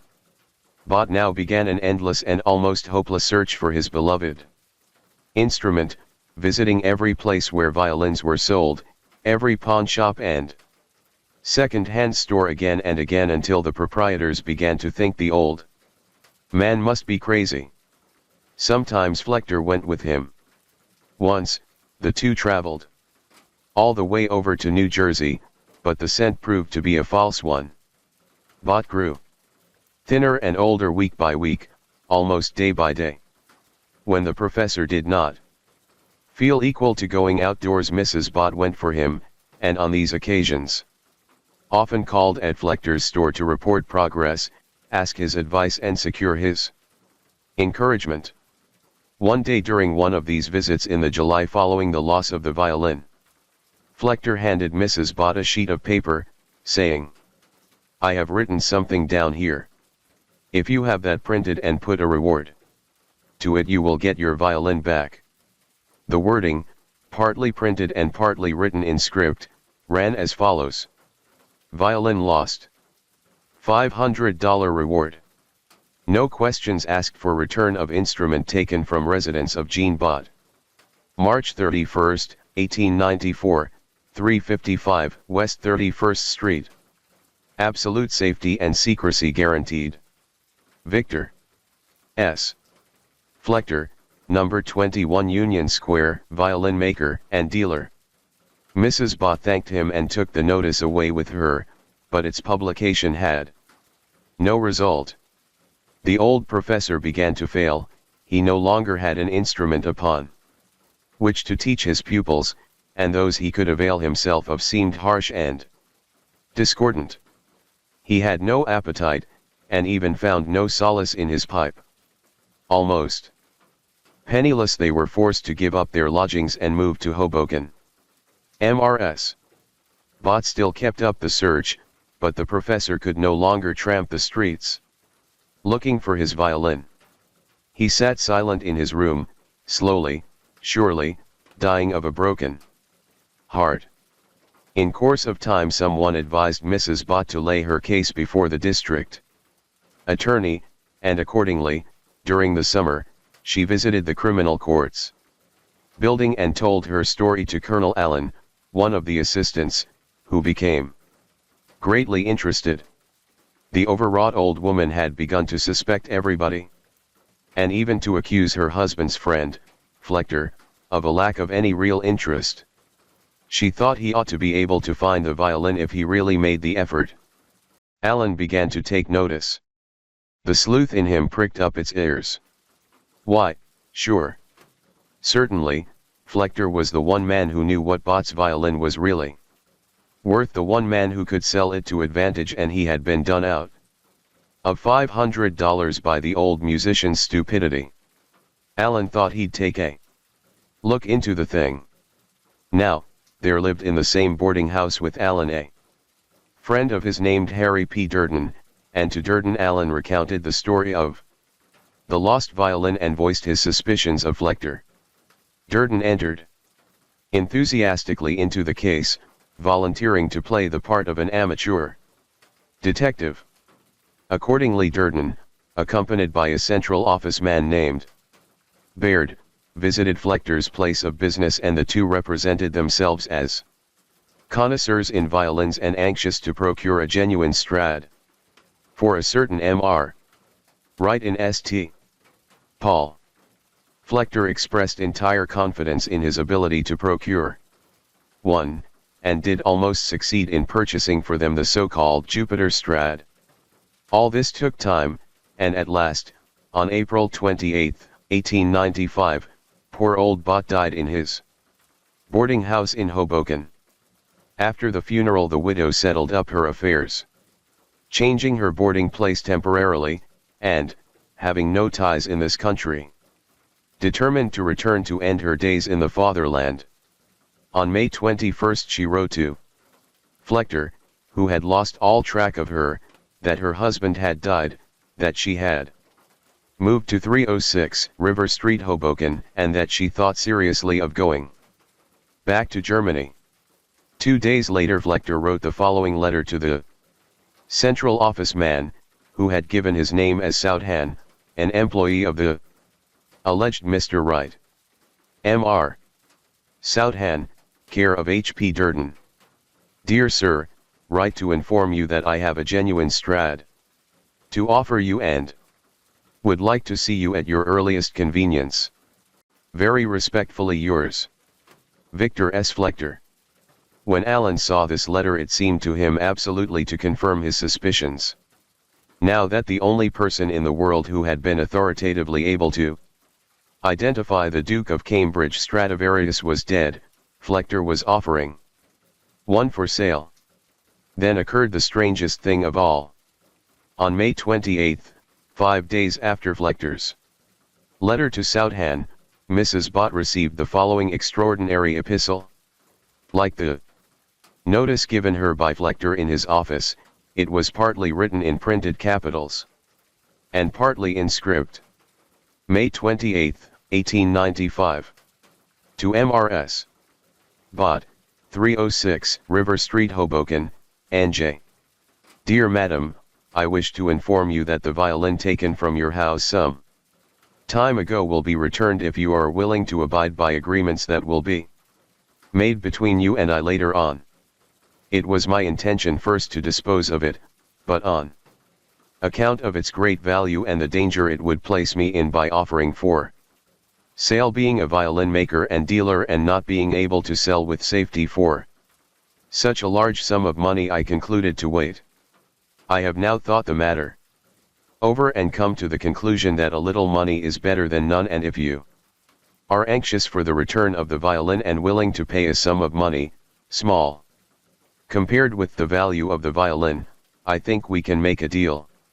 You can put a personal in the New York Sun saying I am willing to give a sum of money for the return of the violin. No questions asked. Mrs. J. Bott. When I see your personal in the Sun, I will let you know how the exchange can be made. Cave Dweller. This letter appeared to be written in a somewhat similar hand to that which penned the offer of the reward, which, according to Mrs. Bott, was Flechter's. By this time the widow and Allen were in close communication. The cave dweller letter, could it be shown to be in Flechter's penmanship, seemed to fix the crime on the violin dealer. Flechter's store is 2 flights up and looks out into Union Square. Before the window hangs a large gilded fiddle and the walls are decorated with pictures of famous musicians. In the rear is a safe where the more valuable instruments are kept. In the front sits Flechter himself, a stoutish man of middle height, with white hair and mustache. But on June 23, 1895, Flechter was out when Durden and Baird called, and only his clerk and office boy were on hand. Durden wished, he said, to see the genuine Strad, about which Mr. Flechter had written him. The boy went to the safe and brought back a violin in a red silk bag. Inside was inscribed, Antonius Stradivarius Cremonis Facit Anno Domini 1725. The figures 17 were printed and the 25 written in ink. Durden examined it for some 15 minutes and noted certain markings upon it. On June 26 they called again, found Flechter in and asked to see the violin. This time the dealer looked at himself from the safe, and, at their request, carried it to 22 Gramercy Park, where Durden said he desired some experts to pass upon its genuineness. On the way over, Flechter guaranteed it to be a genuine Strad, and said it belonged to a retired merchant named Rossman, who would expect to get $4,000 for it. He himself would want $500, and Durden should have $500, so that they must not take less than $5,000. Once at Allen's boarding house, Flechter played upon the violin for Durden and the supposed Southan, and then the former asked to be allowed to take the instrument to a rear room and show it to a friend. Here Mrs. Bott positively identified the violin as that of her husband, clasping it to her bosom like a long-lost child. This was enough for Durden, who gave the instrument back to Flechter and caused his arrest as he was passing out of the front gate. The insulted dealer stormed and raged, but the car of Juggernaut had started upon its course, and that night Flechter was lodged in the city prison. Next morning he was brought before Magistrate Flammer in the Jefferson Market Police Court, and the violin was taken out of its case, which the police had sealed. At this, the first hearing in this extraordinary case, Mrs. Bott, of course, identified the violin positively as the Duke of Cambridge, and several other persons testified that, in substance, it was Bott's celebrated violin. But for the defendant, a number of violin makers swore that it was not the Bott violin at all, and more, that it was not even a Stradivarius. One of them, John J. Eller, to whom it will be necessary to revert later, made oath that the violin was his, stolen from him and brought to Flechter by the thief. On this testimony the magistrate naturally decided that the identity of the instrument had not been established and ordered that Flechter be discharged and the violin returned to him. Ordinarily that would have been the end of the case, but Allen had his own private views as to the guilt of the dealer, and on August 28 the grand jury filed an indictment against Flechter accusing him of feloniously receiving stolen property, the violin, knowing it to have been stolen. Great was Flechter's anger and chagrin, but he promptly gave bail and employed the ablest counsel he could afford. Now began the second act of this tragedy of errors. The case was called for trial. With the people's interests in the hands of James W. Osborne, just advancing into the limelight as a resourceful and relentless prosecutor. I say the people's case. But perhaps Allen's case would be a more fitting title. For the defense, Arthur W. Palmer held the fort, directing his fire upon Osborne and losing no advantage inadvertently given him. The noise of the conflict filled the courthouse and drowned the uproar on Broadway. Nightly and each morning the daily press gave columns to the proceedings. Every time the judge coughed the important fact was given due prominence, and every jibe of counsel carried behind it its insignia of recognition. Laughter. It was one of those first great battles in which the professional value of compressed air as an explosive force and small pica type as projectiles was demonstrated. It was a combat of wind and leaden endurance contest during which the jury slept fitfully for 3 long weeks. 2 things, the prosecution claimed, proved Flechter's guilt. First, the fact that the violin found in his possession was the Duke of Cambridge. Second, that the cave dweller letter was in the same handwriting as Flechter's notice of reward. Of course the latter proposition carried with it the necessity of proving in the first place that the notice itself was in Flechter's penmanship. Flechter, through his counsel, said it wasn't, and that he had never told Mrs. Bott that it was. He claimed that his brother-in-law, John D. Abraham, had written it. Mrs. Bott, he alleged, was an old lady and was mistaken in her testimony when she swore that he had said, "I have written down something." He had not said so. Mr. Abraham corroborated him. He had written it himself sitting in an armchair, all but the words 355 West 31st Street, which had been put in by a certain M.R. Jopling who had been present. Mr. Jopling swore that that was so, too. But, on cross-examination, it developed that Mr. Abraham had been practicing making copies of the notice at the suggestion of the lawyer for the defense, and, when Mr. Jopling took the stand, he was called upon to explain an affidavit made by him for Assistant District Attorney Allen, in which he affirmed that he did not know who wrote the words 355 West 31st Street.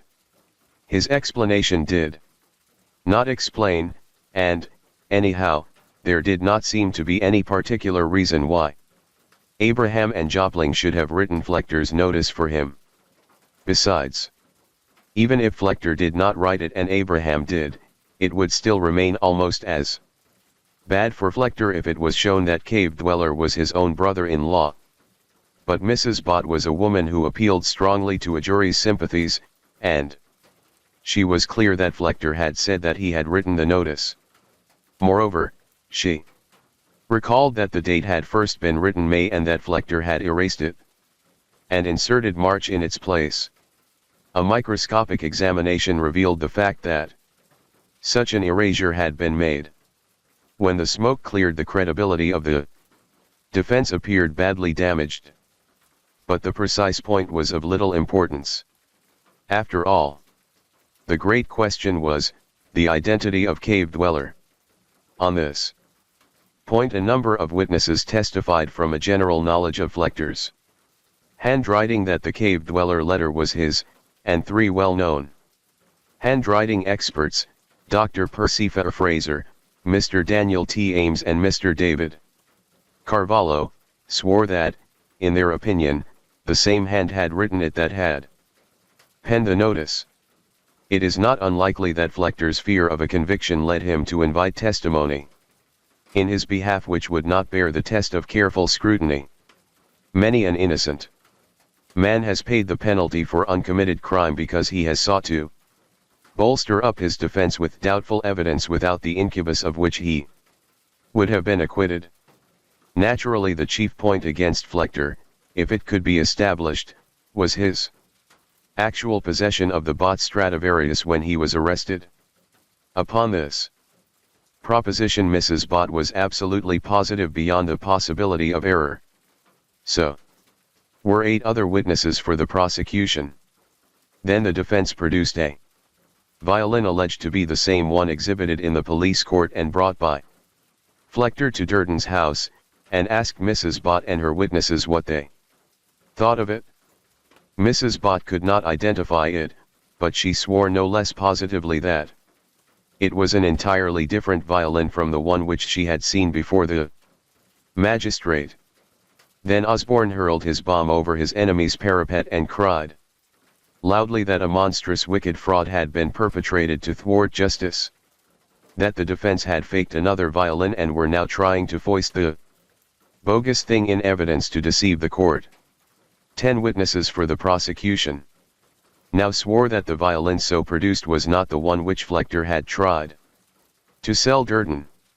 Of course, it would have been comparatively easy to fake a violin, just as Osborne claimed, and the case shed some light upon the possibilities of the old violin industry. The star witness for the prosecution to prove that the instrument produced in the police court was the Bott violin was August M. Gemunder, and his testimony upon the trial before Recorder Goff is worthy of careful examination, since the jury considered it of great importance in reaching a verdict, even requesting that it should be reread to them some hours after retiring to deliberate. Gemunder testified, in substance, that he belonged to a family which had been making violins for 3 generations and had himself been making them for 20 years, that he was familiar with Bott's Stradivarius, having seen it 3 times, and that he firmly believed a large part of the violin produced before the magistrate was the missing Bott, certainly the back and scroll. Moreover, he was able to describe the markings of the Bott violin even to the label inside it.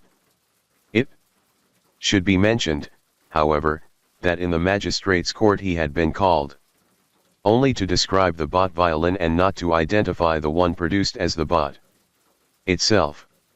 He further swore that the violin now offered by the defense on the trial was not the one in evidence before the magistrate, but was one which he had sold some years before to one Charles Palm. The defense, on the other hand, called among its witnesses John P. Frederick, a violin maker, who testified that he was familiar with the Bott Strad and had seen it in 1873 at Bott's house, Grenescher Castle, in Germany, that he had repaired it in this country in 1885, that the instrument in court was not a Strad, nor even a good imitation of one, and, of course, was not the Duke of Cambridge, but that it was the identical instrument produced before the magistrate, and one which he recognized as having been sent him for repair by Charles Palm in 1885. Thus both sides agreed that the fiddle now offered in evidence was a bogus Strad, once belonging to a man named Palm, the only element of conflict being as to whether or not the violin which Flechter had offered for sale was the Palm instrument, or, in fact, Bott's famous Duke of Cambridge. All this technical testimony about violins and violin structure naturally bored the jury almost to extinction, and even the bitter personal encounters of counsel did not serve to relieve the dreariness of the trial. One oasis of humor in this desert of dry evidence gave them passing refreshment, when a picturesque witness for the defense, an instrument maker named Franz Bruckner, from South Germany, Having been asked if the violin shown him was a Strad, replied, with a grunt of disgust, "Ach Himmel, nein." Being then invited to describe all the characteristics of genuine Stradivarius workmanship, he tore his hair and, with an expression of utter hopelessness upon his wrinkled face, exclaimed despairingly to the interpreter, "Doctor, if I gave you lessons in this every day for 3 weeks you would know no more than you do now." An answer which was probably true, and equally so, of the jury who were shouldered with the almost impossible task of determining from this mass of conflicting opinion just where the truth really lay. The chief witness for the defense was John J. Eller, who testified that he had been a musician for 30 years and a collector of violins, that the violin in court was the same one produced before the magistrate, and was not Bott's, but his own, that he had first seen it in the possession of Charles Palm in 1886 in his house in 8th Street and St.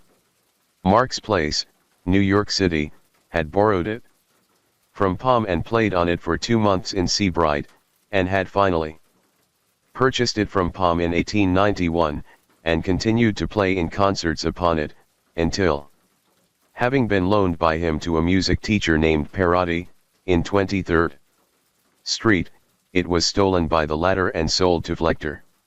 It appeared that Eller had at once brought suit against Flechter for the possession of the instrument, which suit, he asserted, he was still pressing in the courts, and he now declared that the violin was in exactly the same condition in every respect as when produced in the police court, although it had been changed in some respects since it had been stolen.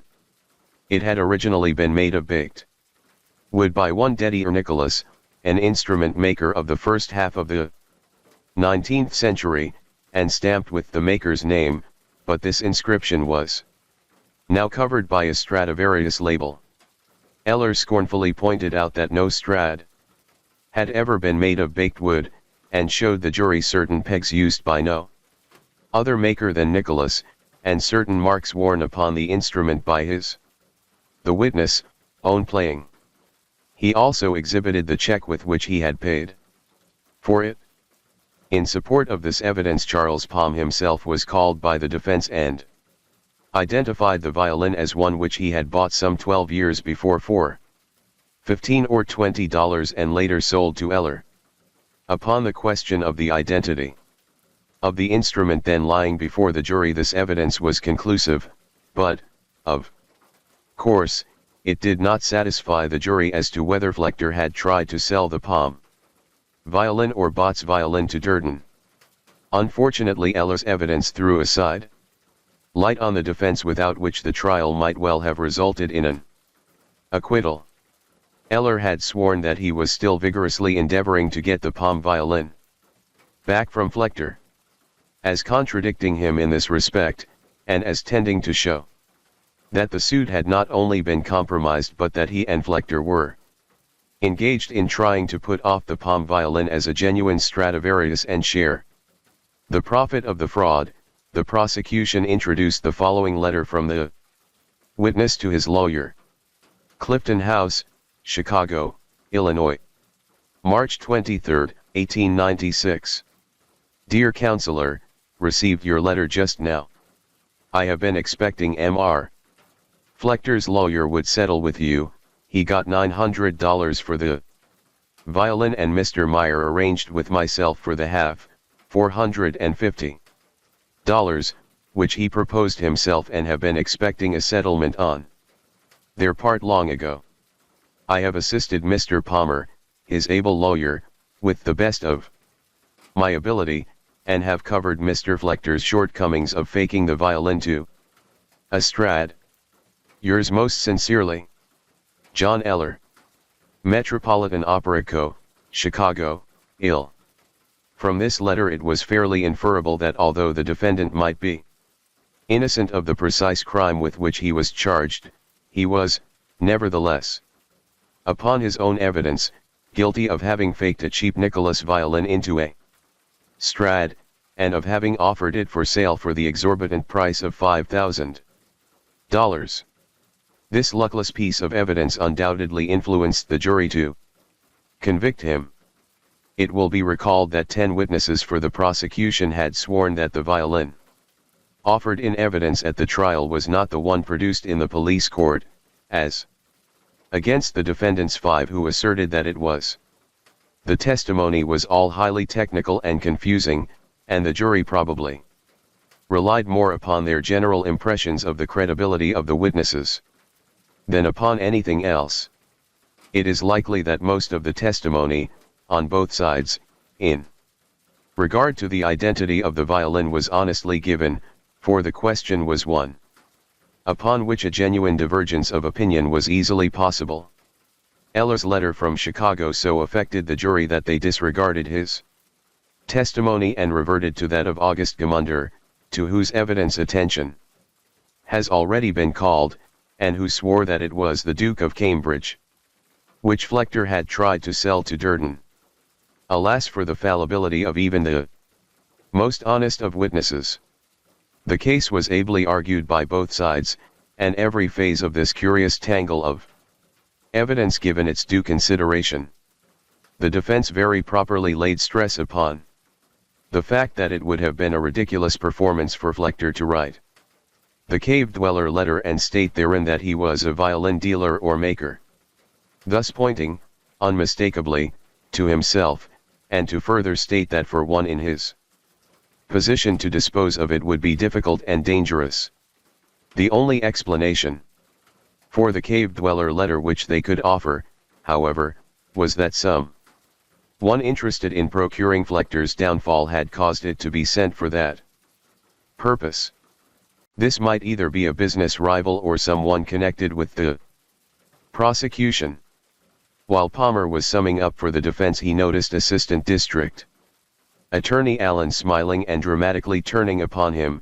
He shouted, "This is no laughing matter, Colonel Allen. It is a very serious matter whether this man is to be allowed tonight to go home and kiss his little ones, or whether he is to be cast into jail because you used your brains to concoct a theory against him." Another consideration, which seemed deserving of weight, was that if Flechter did steal the Duke of Cambridge, it would have been a piece of incredible folly and carelessness upon his part to leave it in such an exposed place as the safe of his store, where it could be found by the police or shown by the officeboy to anyone who called.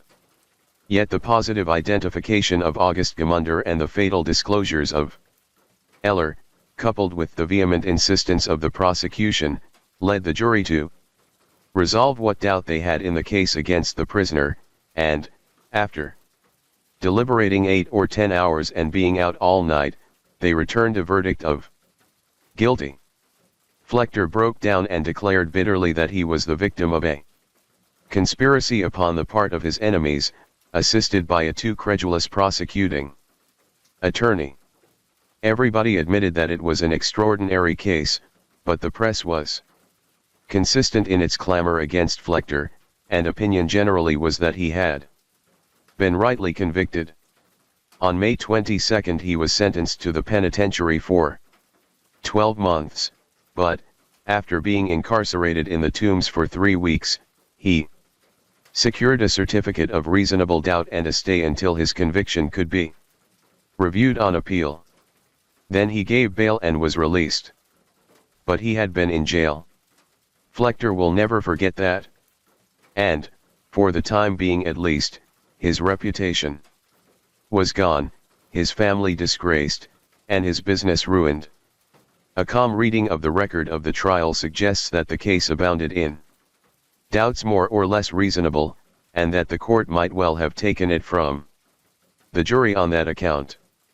But a printed page of questions and answers carries with it no more than a suggestion of the value of testimony, the real significance of which lies in the manner in which it is given, the tone of the voice and the flash of the eye.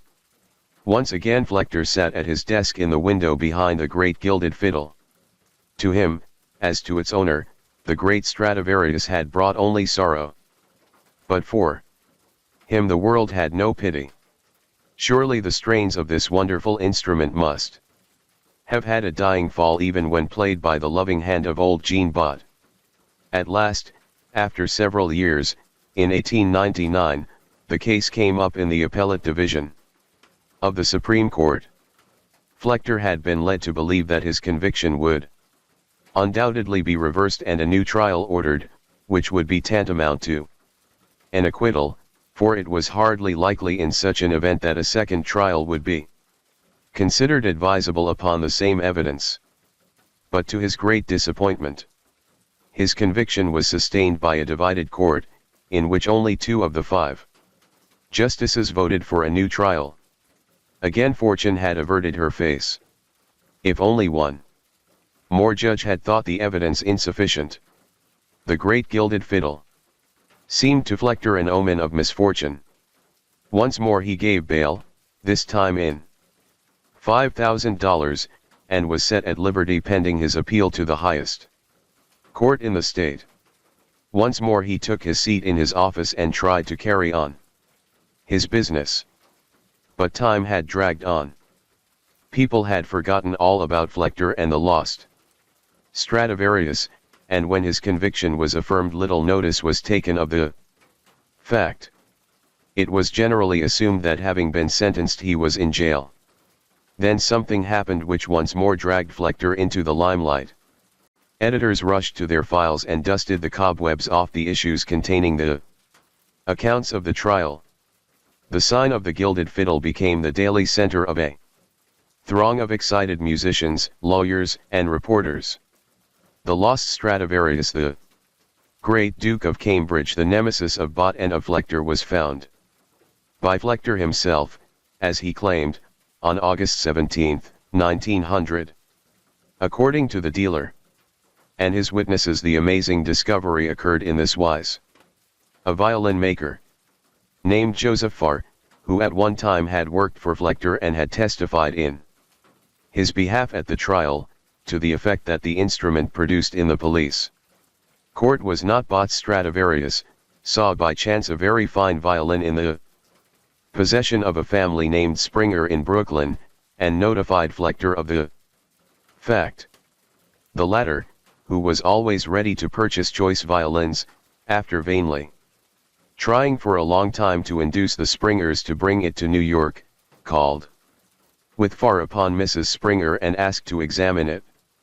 To his utter astonishment, she produced for his inspection Bott's long-lost Stradivarius.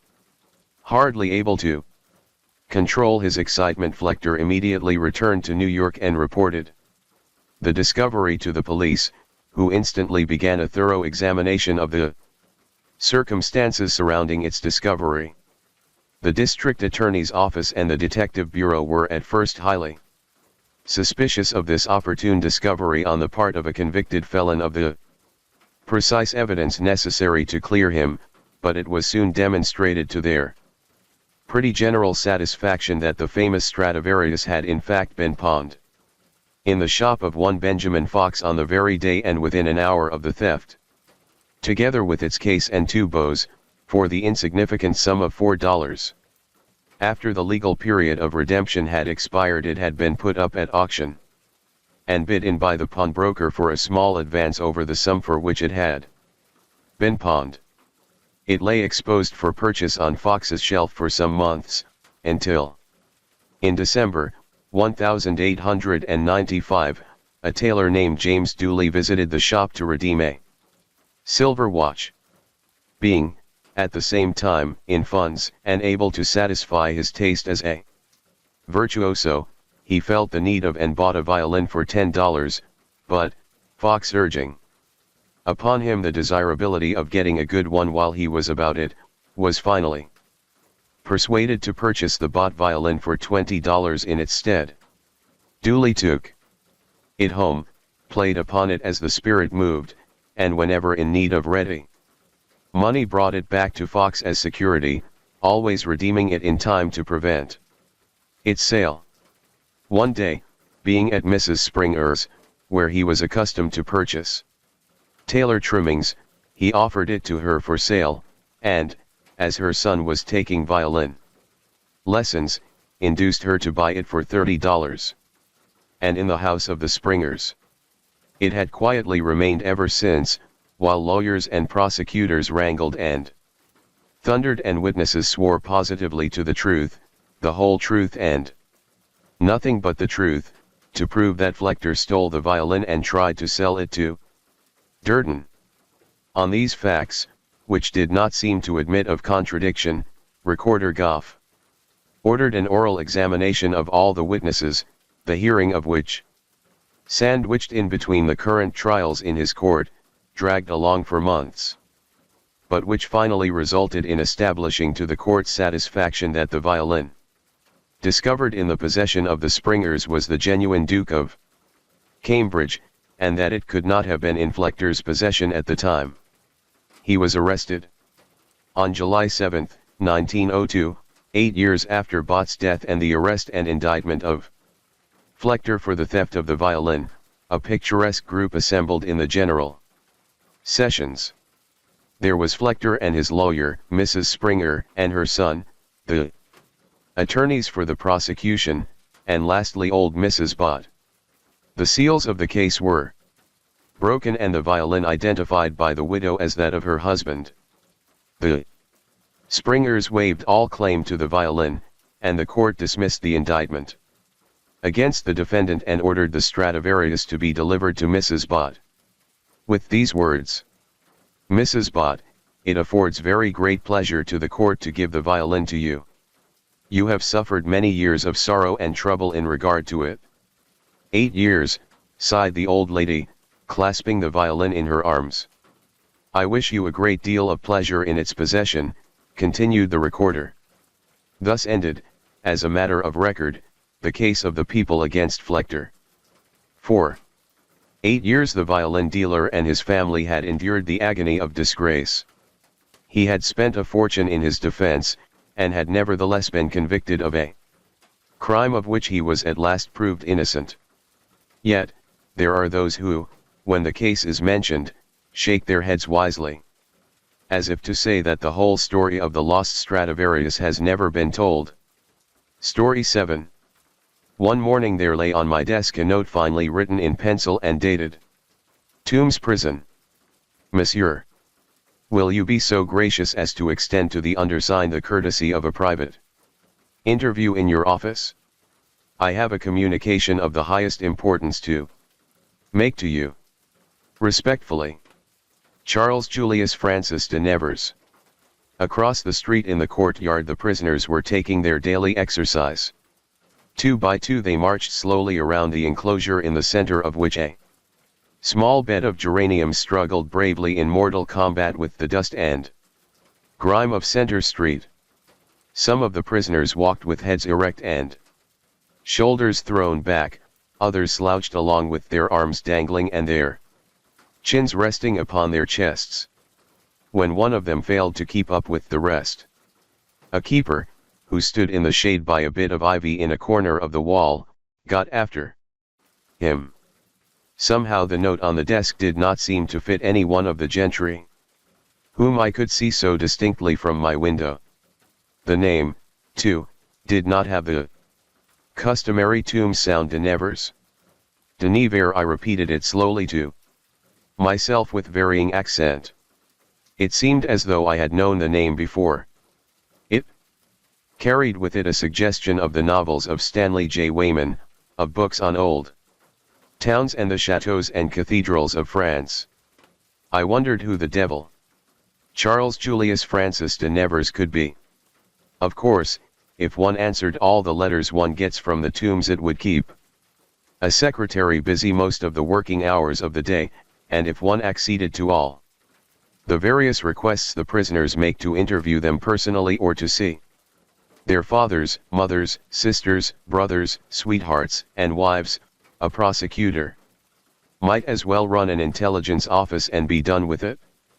But as I reread the note I began to have a sneaking feeling of curiosity to see what Charles Julius Francis de Nevers looked like, so I departed from the usual rule of my office, rang for a messenger and directed him to ascertain the full name of the prisoner from whom the note had come, the crime with which he was charged, and the date of his incarceration, also to supply me at once with copies of the indictment and the complaint.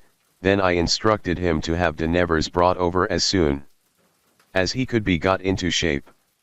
I had almost forgotten that I was expecting a visitor when, a couple of hours later, an undersized deputy sheriff entered my office and reported that he had a prisoner in his custody for whom I had sent to the Tombs.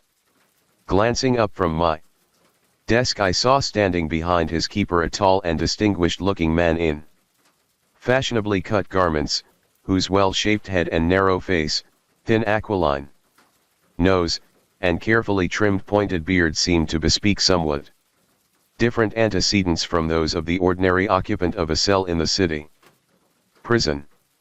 I should have instinctively risen from my chair and offered my aristocratic-looking visitor a chair had not the keeper unconsciously brought me to a realization of my true position by remarking, "Say, counselor, I guess while you're talking to his nibs I'll step out into the hall and take a smoke." "Certainly," said I, glad to be rid of him. "I will be responsible for the prisoner." Then, as the keeper hesitated in putting his suggestion into execution, I reached into the upper right-hand drawer of my desk, produced two of what are commonly known in the parlance of the criminal courts building as cigars, and handed them to him. "Well," said I, after the keeper had departed, closing the door behind him and leaving the visitor standing in the middle of the office, "I have sent for you as you requested and shall be glad to hear anything you have to say. Of course any communication which you may see fit to make to me is voluntary and, in the event for your trial for any crime with which you may be charged, may be used against you." I had a certain feeling of embarrassment in making this customary declaration, since the whole idea of this person being a criminal was so incongruous as to put a heavy strain on one's credulity. However, I recalled that a certain distinguished Englishman of letters has declared that there is no essential incongruity between crime and culture. He acknowledged my remark with a slight smile of half-amused deprecation and with a courteous bow took the seat to which I motioned him. "I wish to thank you," he said in excellent English marked by the slightest possible suggestion of a foreign accent, "for your exceeding courtesy in responding so quickly to my request. I am aware," he added, "that it is unusual for prisoners to seek interviews with the what shall I say juge d'instruction, as we call him, but," he added with a smile, "I think you will find that mine is an unusual affair." I had already begun to think so, and reaching to the upper drawer on the left-hand side of my desk, I produced from the box reserved for judges, prominent members of the bar, borough presidents, commissioners of departments and distinguished foreigners, a Havana of the variety known in our purlieus as a good cigar, and tendered the same to him. "Ah," he said, "many thanks, merci, non, I do not smoke the cigar." "Monsieur perhaps has a cigarette?" "Monsieur will pardon me if I say that this is the first act of kindness which has been accorded to me since my incarceration 3 weeks ago. Somewhere I found a box of cigarettes, one of which he removed, gracefully holding it between fingers which I noticed were singularly white and delicate, and lighting it with the air of a diplomat at an international conference. "You can hardly appreciate," he ventured, "the humiliation to which I, an officer and a gentleman of France, have been subjected." I lighted the cigar which he had declined, and with mingled feelings of embarrassment, distrust, and curiosity inquired if his name was Charles Julius Francis de Nevers. I wish it were possible to describe the precise look which flashed across his face as he answered my question. "That is my name," he said, "or at least rather, I am Charles Julius Francis, and I am of Nevers. May I speak confidentially? Were my family to be aware of my present situation they would never recover from the humiliation and disgrace connected with it? Certainly, said I, anything which you may tell me which you wish to be kept confidential I will treat as such, provided, of course, that what you tell me is the truth. You shall hear nothing else, he replied. Then leaning back in his chair he said, simply and with great dignity, I am by direct inheritance today the Duc de Nevers, my father, the last Duke, having died in the month of February, 1905. Any such announcement would ordinarily have filled me with amusement, but that the gentleman sitting before me should declare himself to be a duke or even a prince seemed entirely natural. Indeed, said I, unable to think of any more appropriate remark. Yes, said de Nevers, and MCO is naturally surprised that one of my distinguished position should be now a tenant of an American jail. But if MCO will do me the honor of listening for a few moments, I will explain my present extraordinary predicament.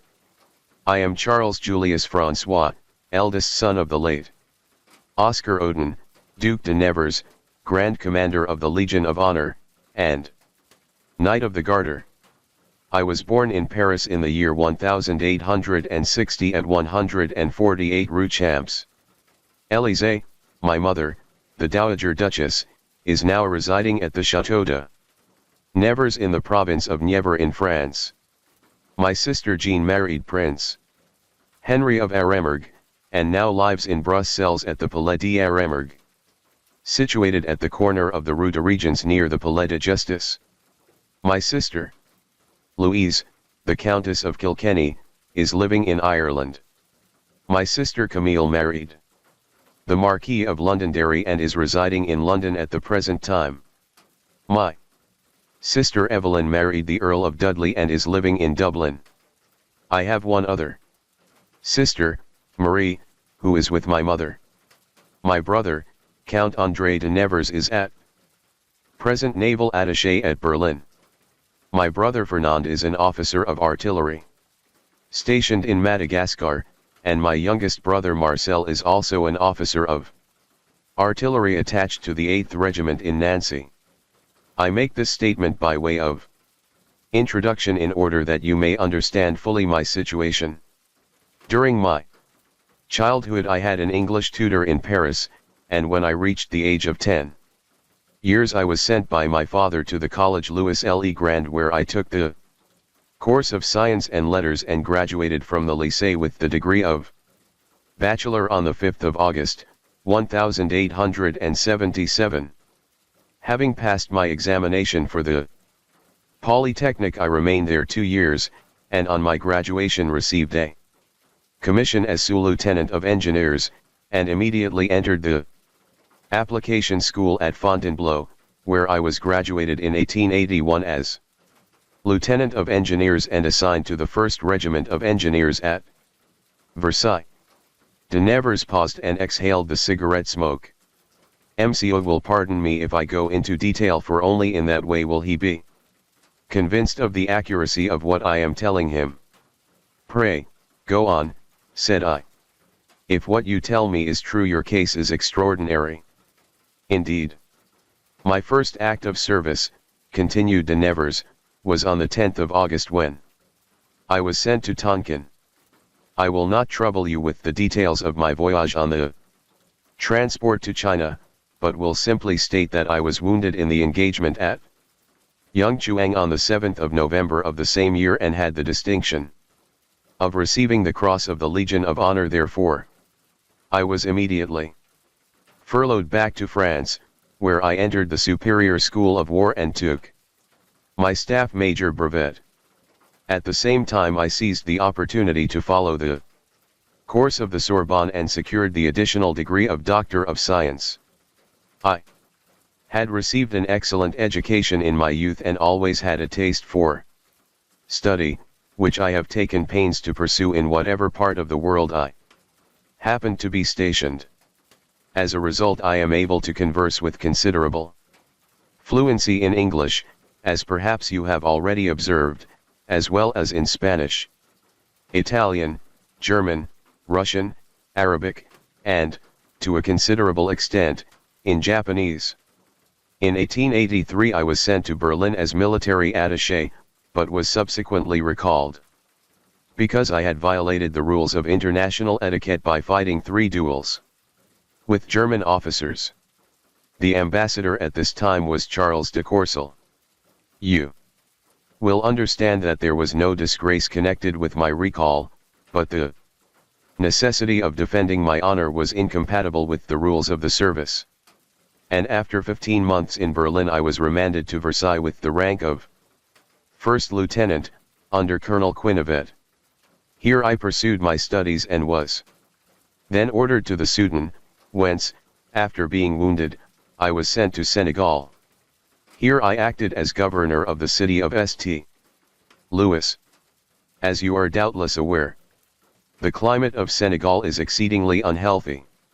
I fell ill with a fever and was obliged to return to France, where I was assigned to the office of the General Staff Major in Paris. At the opening of the war with Dahomey in 1892, I was sent in command of the engineers of the Corps Expeditional, and on the 17th of November of that year was severely wounded at Dakar in Dahomey, having received a spear cut through the lungs. On this occasion I had the distinction of being promoted as Major of Engineers and was created an officer of the Legion of Honor on the battlefield. The wound in my lungs was of such a serious character that Colonel Dodd sent me back once more to France on furlough, and President Carnot was kind enough to give me his personal commendation for my services. I was now 33 years old and had already attained high rank in my profession. I had had opportunity to pursue studies in chemistry, medicine and science, and my only interest was in the service of my country and in qualifying myself for my future duties. My life up to that time had been uniformly happy. I was the eldest son and beloved both of my father and mother. My social position gave me the entree to the best of society wherever I happened to be. As yet, however, I had never been in love. At this time occurred the affair which in a measure changed my career. The wound in my lungs was slow in healing, and at the earnest invitation of my sister, Lady Londonderry, I went to London. At that time she was living in Belgravia Square. It was here I met my first wife. De Nevers paused. The cigarette had gone out. For the first time he seemed to lose perfect control of himself. I busied myself with some papers until he should have regained his self-possession. You will understand, he said in a few moments, these things are not governed by law and statute. The woman with whom I fell in love and who was in every respect the equal in intellectual attainments, beauty, and charm of manner of my own people, was the nursery governess in my sister's household. She returned my affection and agreed to marry me. The proposed marriage excited the utmost antipathy on the part of my family. My fiancé was dismissed from my sister's household, and I returned to Paris with the intention of endeavoring by every means in my power to induce my father to permit me to wed the woman I loved. It is doubtless difficult for MCO to appreciate the position of a French officer. In America, America is free, one can marry the woman one loves, but in France no officer can marry without the consent of the Minister of War and of the President of the Republic, and more than that he cannot marry unless his intended wife possesses a dowry of at least 50,000 francs, which must be deposited with the Minister of War for investment. In spite of the fact that I enjoyed the confidence and friendship of President Carnot, the latter, at my father's request, refused me permission to marry. There was no choice left for me but to resign my commission, and this I did. I returned to England and was married at St. Thomas's Church, London, on the 21st of June, 1893. My education as an engineer had been of the most highly technical and thorough character, and I had every reason to believe that in America I could earn a comfortable living. My wife and I, therefore, sailed for America. Immediately after our marriage, I first secured a position in some iron works in South Boston, and for a time lived happily. A boy, Oscar, named after my father, was born to us while we were living in the town of Winchester near Boston. Another son was born a year later in the same place, and still a third in Pittsburgh, where I had gone to assume the position of general foreman of the Homestead Steel Works and assistant master mechanic of the Carnegie Steel Company. I rapidly secured the confidence of my employers and was sent upon several occasions to study new processes in different parts of the country. During one of my vacations we returned to England and visited my wife's people, who lived in Manchester. Here she died on the 17th of June, 1901. De Nevers paused again, and it was some moments before he continued. After the death of my wife my father expressed himself as ready for a reconciliation, but although this took place I had not the heart to remain in France. I liked America and had attained distinction in my profession. I therefore expressed my intention of returning to continue my career as an engineer, but at the earnest solicitation of my father, left my 3 children with my parents. They are now living at the chateau of my mother at Nevers. I was sent to Chicago to study a new blast furnace, and 2 years later, when Mr. Schwab organized the Russo-American Company at Mariupol, South Siberia, he offered me the position of general manager, which I accepted. Here I remained until November, 1904, when all the American engineers were arrested and imprisoned on the order of General Kozubsky of the Russian engineers, who at the same time shot and murdered my assistant, Thomas D. MacDonald, for refusing to allow him to remove pig iron from the storehouse without giving a receipt for it. Ambassador McCormick secured our immediate release, and we returned to the States. MCO has no idea of the power of these Russian officers. The murder of my assistant was of the most brutal character. Kozubsky came to my office and demanded the iron, but having secured it, refused to sign the receipt which MacDonald presented to him. MacDonald said, "You shall not remove the iron if you do not sign the receipt." As he spoke the words the general drew his revolver and shot him down like a dog.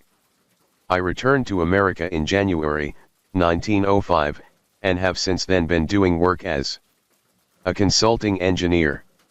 Last January I visited my parents in Paris at their home at 148 Champs-Élysées.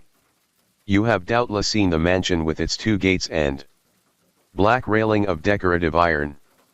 I had no sooner returned to America than I received a cable announcing the death of my father.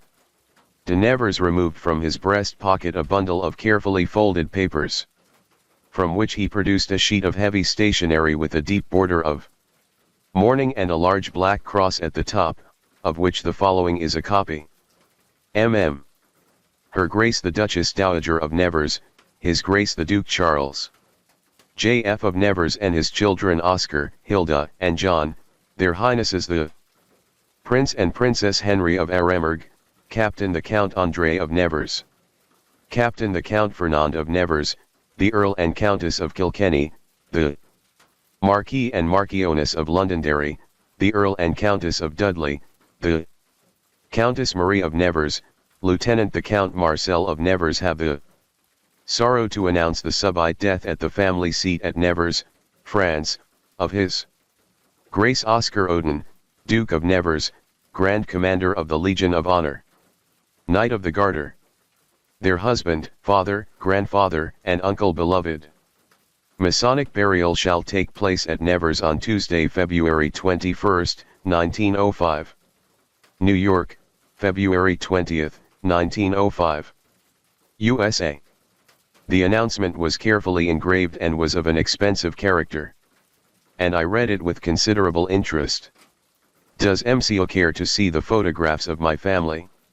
Here, producing a photograph of a gentleman and lady and a group of children, is my wife with the 3 children, taken in London just before she died.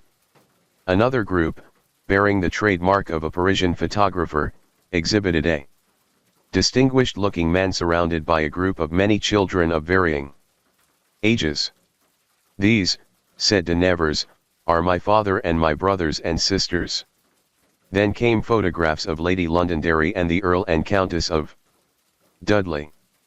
My interest in my visitor's story had for the moment completely driven from my mind the real object of the interview, which, ostensibly, was to explain the reason for his incarceration. His straightforward narrative carried absolute conviction with it, that he was the legitimate Duke de Nevers. I accepted without hesitation, that he was a man of education, culture, and many accomplishments. Was self-evident. You have had an extraordinary career, I ventured. Yes, he replied, it has been a life of action and I may say of suffering. Permit me to show you the certificate of my general that what I have told you is accurate. And de Nevers unfolded from his pocket a document, bearing a seal of the French Ministry of War, which read as follows. République Française. Ministère de la Guerre. Cabinet du Ministère. Number 195. Paris, October 24, 1901. To whom it may concern. I, George André, General of Division of Engineers, Minister of War of the French Republic, certify that the Lieutenant Colonel Charles Jules Comte François de Nevers, is connected with the French army, since the 10th day of September, 1877, and that the following is a true copy of his record.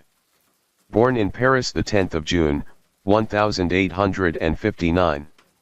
Graduated, Bachelor of Sciences and of Letters, from the Lycée, Louis Le Grand. The 5th of August, 1877. Received first as Chief of Promotion of the National Polytechnic School of France, the 10th of September, 1877. Graduated with the greatest distinction from the above school the 1st of September, 1879. Entered at the Application School of Military Engineers at Fontainebleau as Second Lieutenant, Chief of Promotion the 15th of September, 1879. Graduated as Lieutenant of Engineers with great distinction, the 1st of August, 1881, and sent to the 1st Regiment of Engineers at Versailles. Sent to Tonkin the 1st day of August, 1881.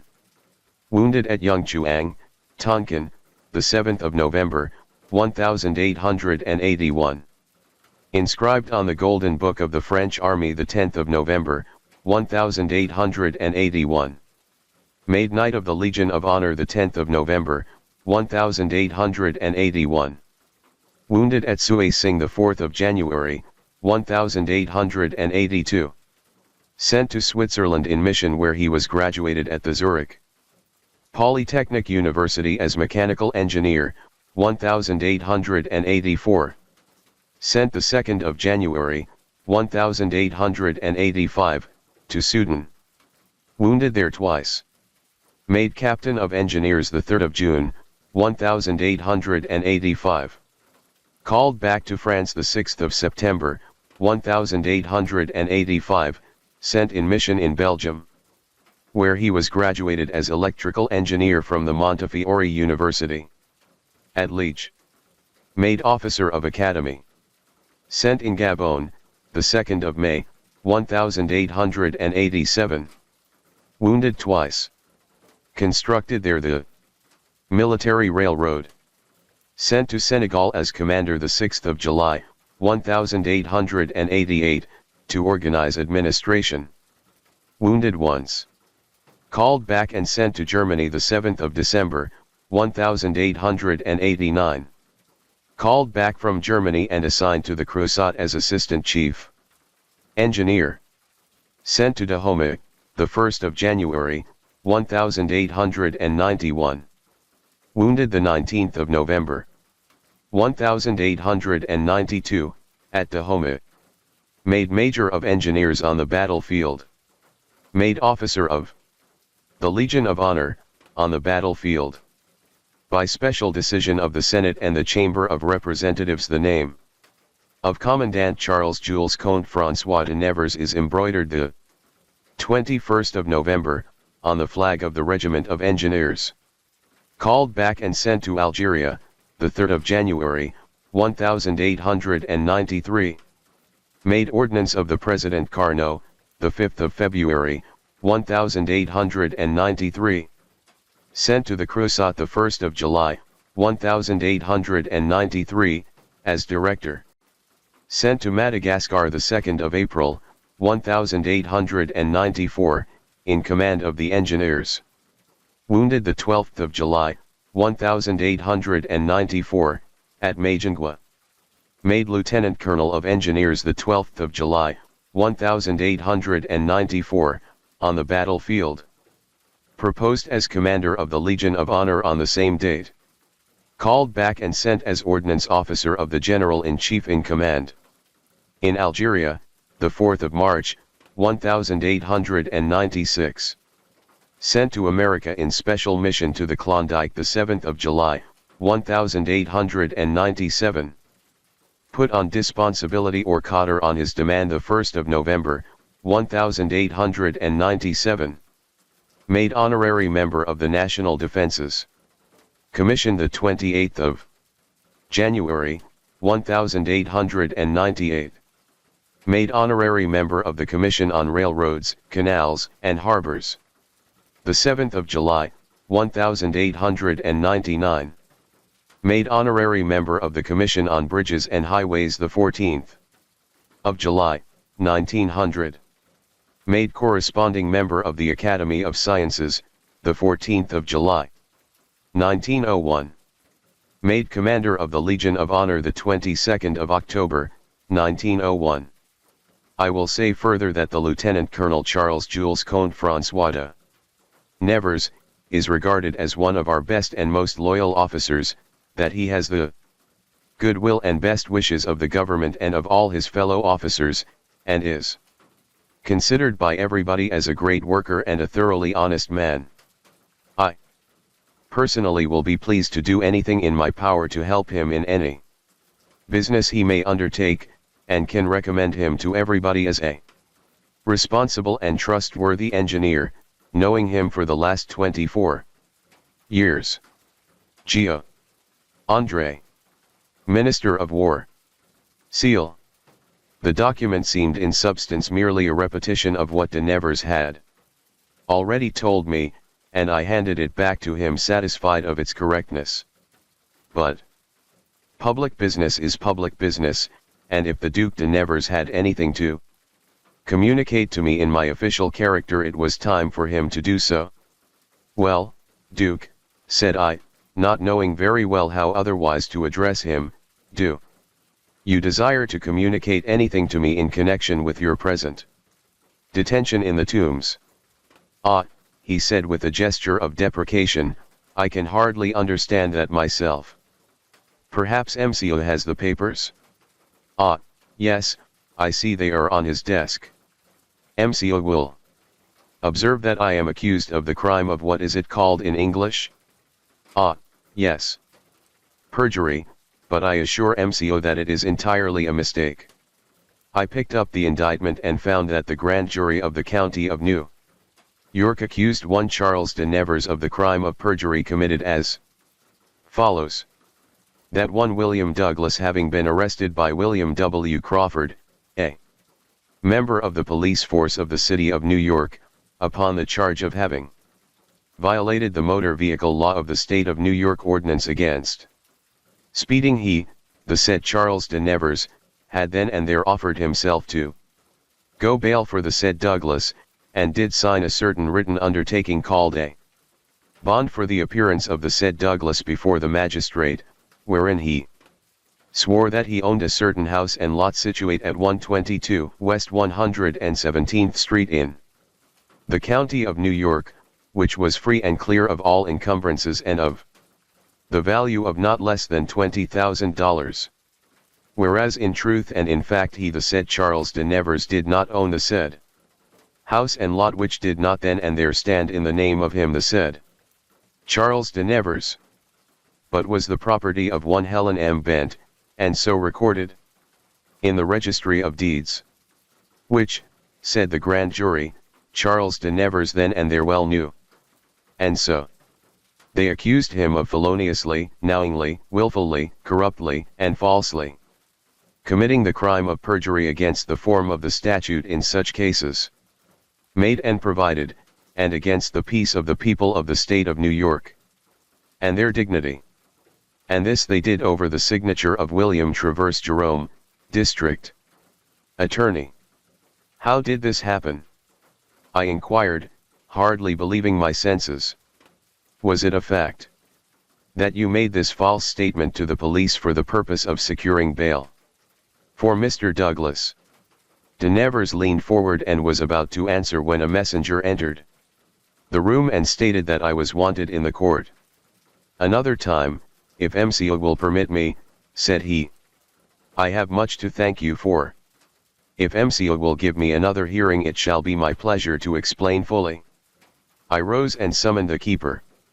De Nevers bowed and offered his hand, which I took. I have much to thank you for, he repeated. As I hurried out of the room, I encountered the keeper outside the door. Say, counselor, what sort of a con was he throwin' into you? He inquired with a wink. De Nevers was well inside my office, looking drearily out of my window towards the courtyard in the Tombs, where his fellows were still pursuing their weary march. What do you mean? I asked. Why, who did his nibs tell you he was? The Duke de Nevers, I replied. Say, said O'Toole, you don't mean you swallowed that, do you? Do you know what the feller did? Why, one afternoon when a swell guy and his girl were out in their gas wagon, a mounted cop in the park pulls them in and takes them over to the 57th Street court. Well, just as me friend is taking them into the house, along walks this Charlie Nevers wid his tall silk hat and pearl handle cane, wid a flower in his buttonhole, and his black coat-tails dangling around his heels, just like Boney de Castellane, and says he, officer, says he, may I inquire what for? You're apprehending this gentleman and lady, says he. With that me friend hands him out some strong language for button in, and Charlie is so much shocked at the insult to himself and the lady that he steps in before the sergeant and offers to go bond for Douglas, just to go the cop one better, giving the sergeant the same line of drip that he has been handing out to us in the Tombs about his bane the son of Oscar, the Duke de Nevers, and related to all the crowned heads in Europe. Then he UPS and signs the bail bond for a house and lot that he has never seen in his life. And here he is up agin it.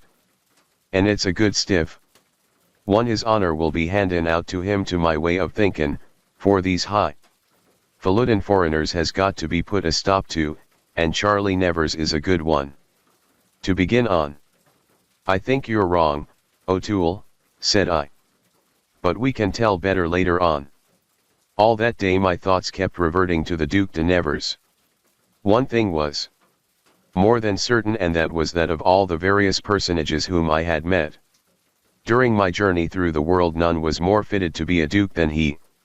I was obliged to confess that during my hour's interview I had felt myself to be in the company of a superior being, one of different clay from that of which I was composed, a man of better brain, and better education, vastly more rounded and experienced, a cultivated citizen of the world, who would be at home in any company no matter how distinguished and who would rise to any emergency.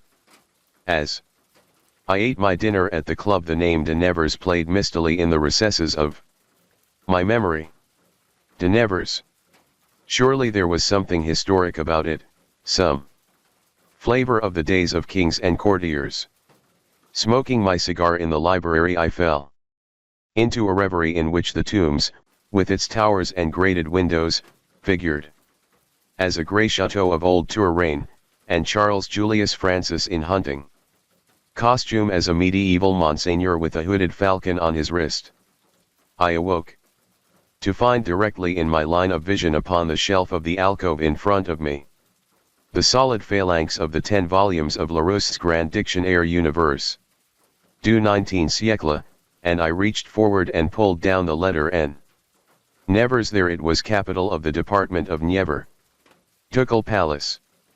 Built in 1475. Charles III de Gonzan, petit-fils de Charles II, had sold the Duchy of Nevers and his other domains in France to Cardinal Mazarin par Act du July 11, 1659. So far so good. The Cardinal had left the duchy by will to Philippe Jules François Mancini, his nephew, who had died May 8, 1707. Ah! Julius Francis. It was like meeting an old friend. Philippe Jules François Mancini. Mazarin had obtained letters confirming him in the possession of the Duchy of Nivernais and Donzois in 1720. Then he had died in 1768, leaving the duchy to Louis Jules Barbon Mancini Mozarini. This son, who was the last Duke of Nivernais, had died in 1798. He was the last of the name, said Larousse. I rubbed my eyes. It was there fast enough, last of the name. Something was wrong. Without getting up, I rang for a copy of Burke's Peerage. Londonderry, Marquis of, married October 2, 1875, Lady Teresa Cissy Helen. Lady of Grace of St. John of Jerusalem, eldest daughter of the 19th Earl of Shrewsbury. Dear me.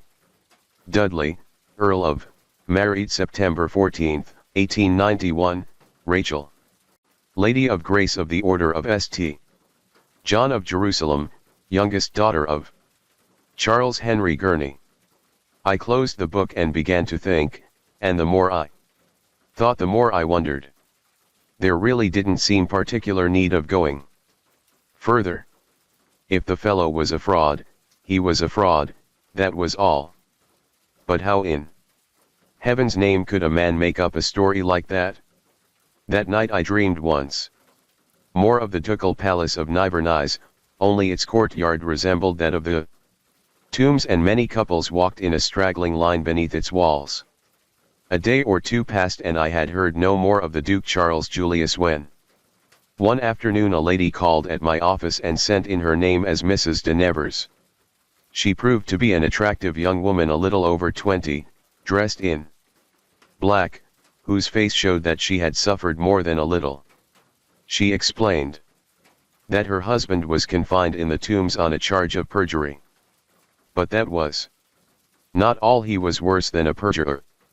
He was an impostor, a bigamist. He had another wife living somewhere in England, in Manchester, she thought. Oh, it was too terrible.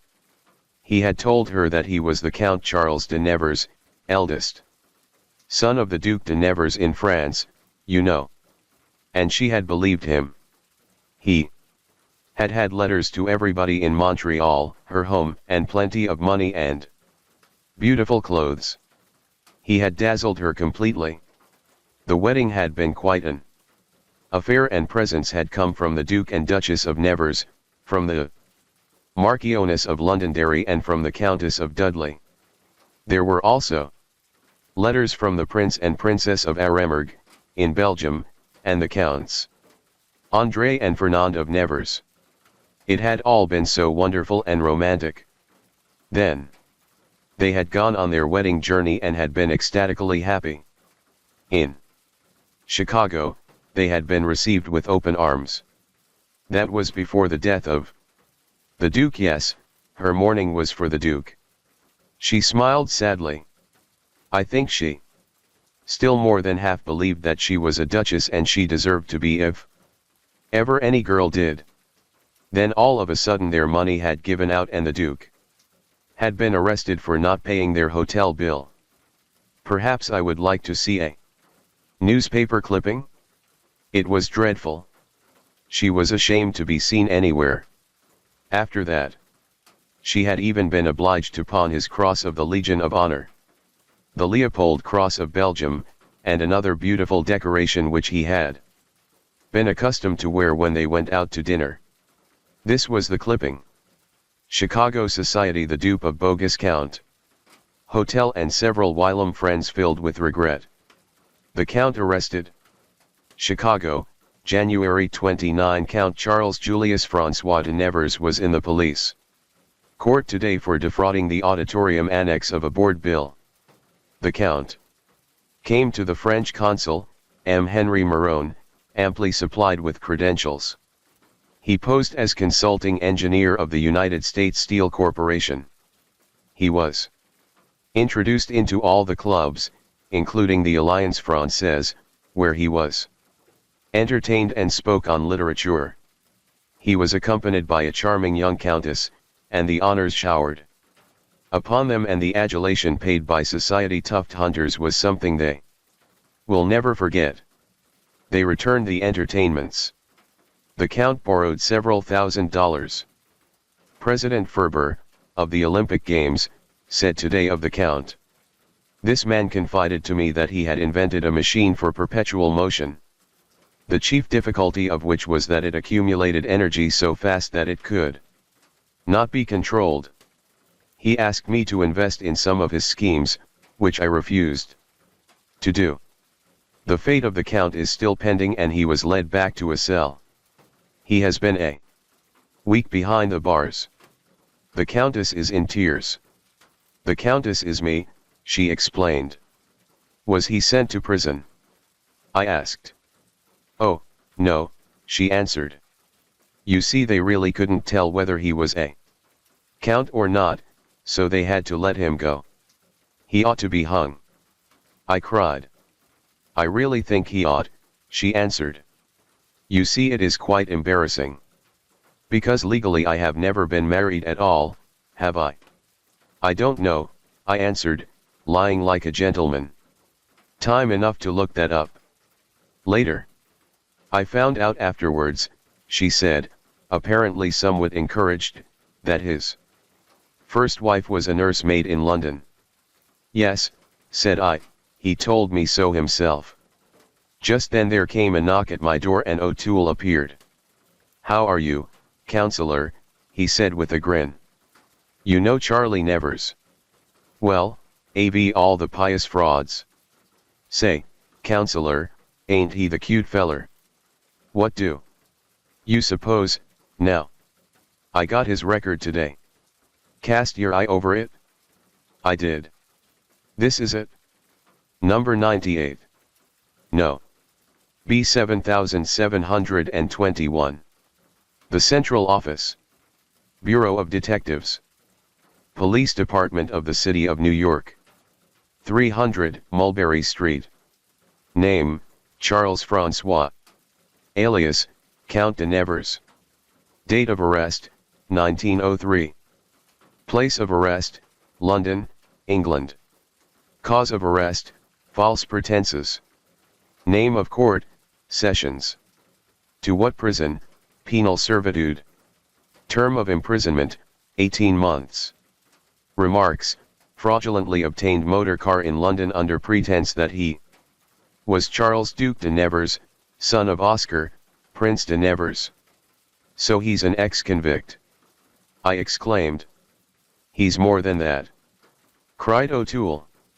He's a Berardi. I turned to Mrs. de Nevers, or whoever she legally was.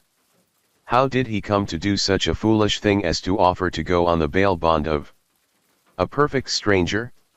What good could it do him? He was sure to be caught. I don't know, said she. He was always doing things like that. He wanted to seem fine and grand, I guess. We always traveled in style. Why, the afternoon he signed the bond, he came home and told me how the police had been troubling a gentleman who had a lady with him in an automobile, and how he was able to settle the whole affair without the slightest difficulty and send them on their way. He was quite pleased about it. But why do you suppose B did it? He just thought he'd do em a favor, suggested O'Toole, and in that way get in with em and take their money later, maybe. Who is he? Do you know? I asked the girl. I haven't the vaguest idea. She sighed. A week later, Charles Julius Francis stood at the bar of justice convicted of perjury. His degradation had wrought no change in the dignity of his bearing or the impassiveness of his general appearance, and he received the sentence of the court without a tremor, and with shoulders thrown back and head erect as befitted a scion of a noble house. There's just one thing for me to do with you, Charles Francis, said the judge rudely, and that is to send you to state prison for a term of 5 years at hard labor. Francis made no sign. There is one other thing I should like to know, however, continued His Honor. And that is who you really are. The prisoner bowed slightly. I am Charles Julius Francis, he replied quietly, Duc de Nevers, and Commander of the Legion of Honor. Story 8. The Great Museum Heist. The security guards didn't notice anything wrong until the smell hit them. At precisely 3:17 a.m., a sharp, coppery tang flooded the climate-controlled halls of the Whitmore Museum of Antiquities. By the time the night shift reached the Egyptian wing, the scent had deepened into something organic, hot metal and wet earth, like the inside of a freshly opened tomb. The golden sarcophagus of Pharaoh Nakhmen was gone. Not stolen. Vanished. No broken glass. No disabled alarms. The laser grid showed no interruptions. Only 2 clues remained. A perfect circle of sand where the sarcophagus had stood. A single hieroglyph freshly carved into the pedestal. Ankh Life Eternal. Part 1, The Impossible Crime. Interpol investigator Elias Shaw arrived to a museum in chaos. The heist made no sense. The sarcophagus weighed 1,200 pounds. The only exit was a service elevator with a 300-pound limit. Infrared logs showed no heat signatures in the wing all night. Then the conservator found the residue. Black flakes coated the sand circle, carbon dated to 3,000 years old. The same age as Nakhmen's burial. Under a microscope, the particles showed crystalline structures unknown to modern science. Like something was unmade here, the lab tech whispered. Part 2, The Curator's Secret. Dr. Amara Khalid had warned them. The museum's Egyptology curator had filed 3 formal objections to displaying Nakhmen's sarcophagus. Her research suggested the pharaoh wasn't just a ruler, he was a heretic priest who'd discovered a path between worlds. When Shaw searched her office, he found a 1924 expedition photo showing the sarcophagus already open. Museum records claimed it was sealed. A journal entry, the gold isn't metal, it's a skin. The real horror is inside. A plane ticket to Cairo dated the day before the heist. Dr. Khalid's apartment was empty. Her cat's water bowl still full. Her bed neatly made. On the pillow, a scarab beetle carved from the same black material as the museum residue. Part 3, The Blueprint. The museum director finally confessed. The Whitmore had never legally acquired the sarcophagus. It was stolen in 1924 by a rogue archaeologist who'd burned his entire team alive in the Valley of Kings. His last cable read, "It wakes. Ship now or destroy it." Hidden behind a false wall in the director's office, Shaw found the original excavation notes. The sarcophagus wasn't empty when discovered. The team heard knocking from inside during transport. X-rays showed no mummy, just dense black mass shaped like a crouching man. The last page held a sketch of the hieroglyph now carved at the crime scene. Beneath it, in shaky handwriting. Not a tomb. A cage. Part 4, The Delivery. 1 week later, a package arrived at Interpol HQ. Inside. Dr. Khalid's mint-condition passport, stamped exiting Cairo airport yesterday. A 3,000-year-old linen fragment with fresh blood typing matched to the director. A museum security badge from 1924. And one final clue, a child's crayon drawing of the Egyptian wing. In the picture, the sarcophagus stood open. A shadowy figure held hands with a stick, female, labeled Dr. K, while a second figure, labeled Nakmin, climbed out a window. The drawing was dated. Tomorrow's date. Epilogue. The Whitmore reopened with new exhibits. But late at night, guards report. The scent of buried soil in the Egyptian wing. Security footage showing one extra visitor who never checks in. The faint sound of knocking coming from inside a solid granite statue. As for the hieroglyph carved at the crime scene, it changes slightly each month. Growing more complex. More alive. Last week, an intern noticed something new beneath it, tiny stick figures holding hands. Marching toward the exit.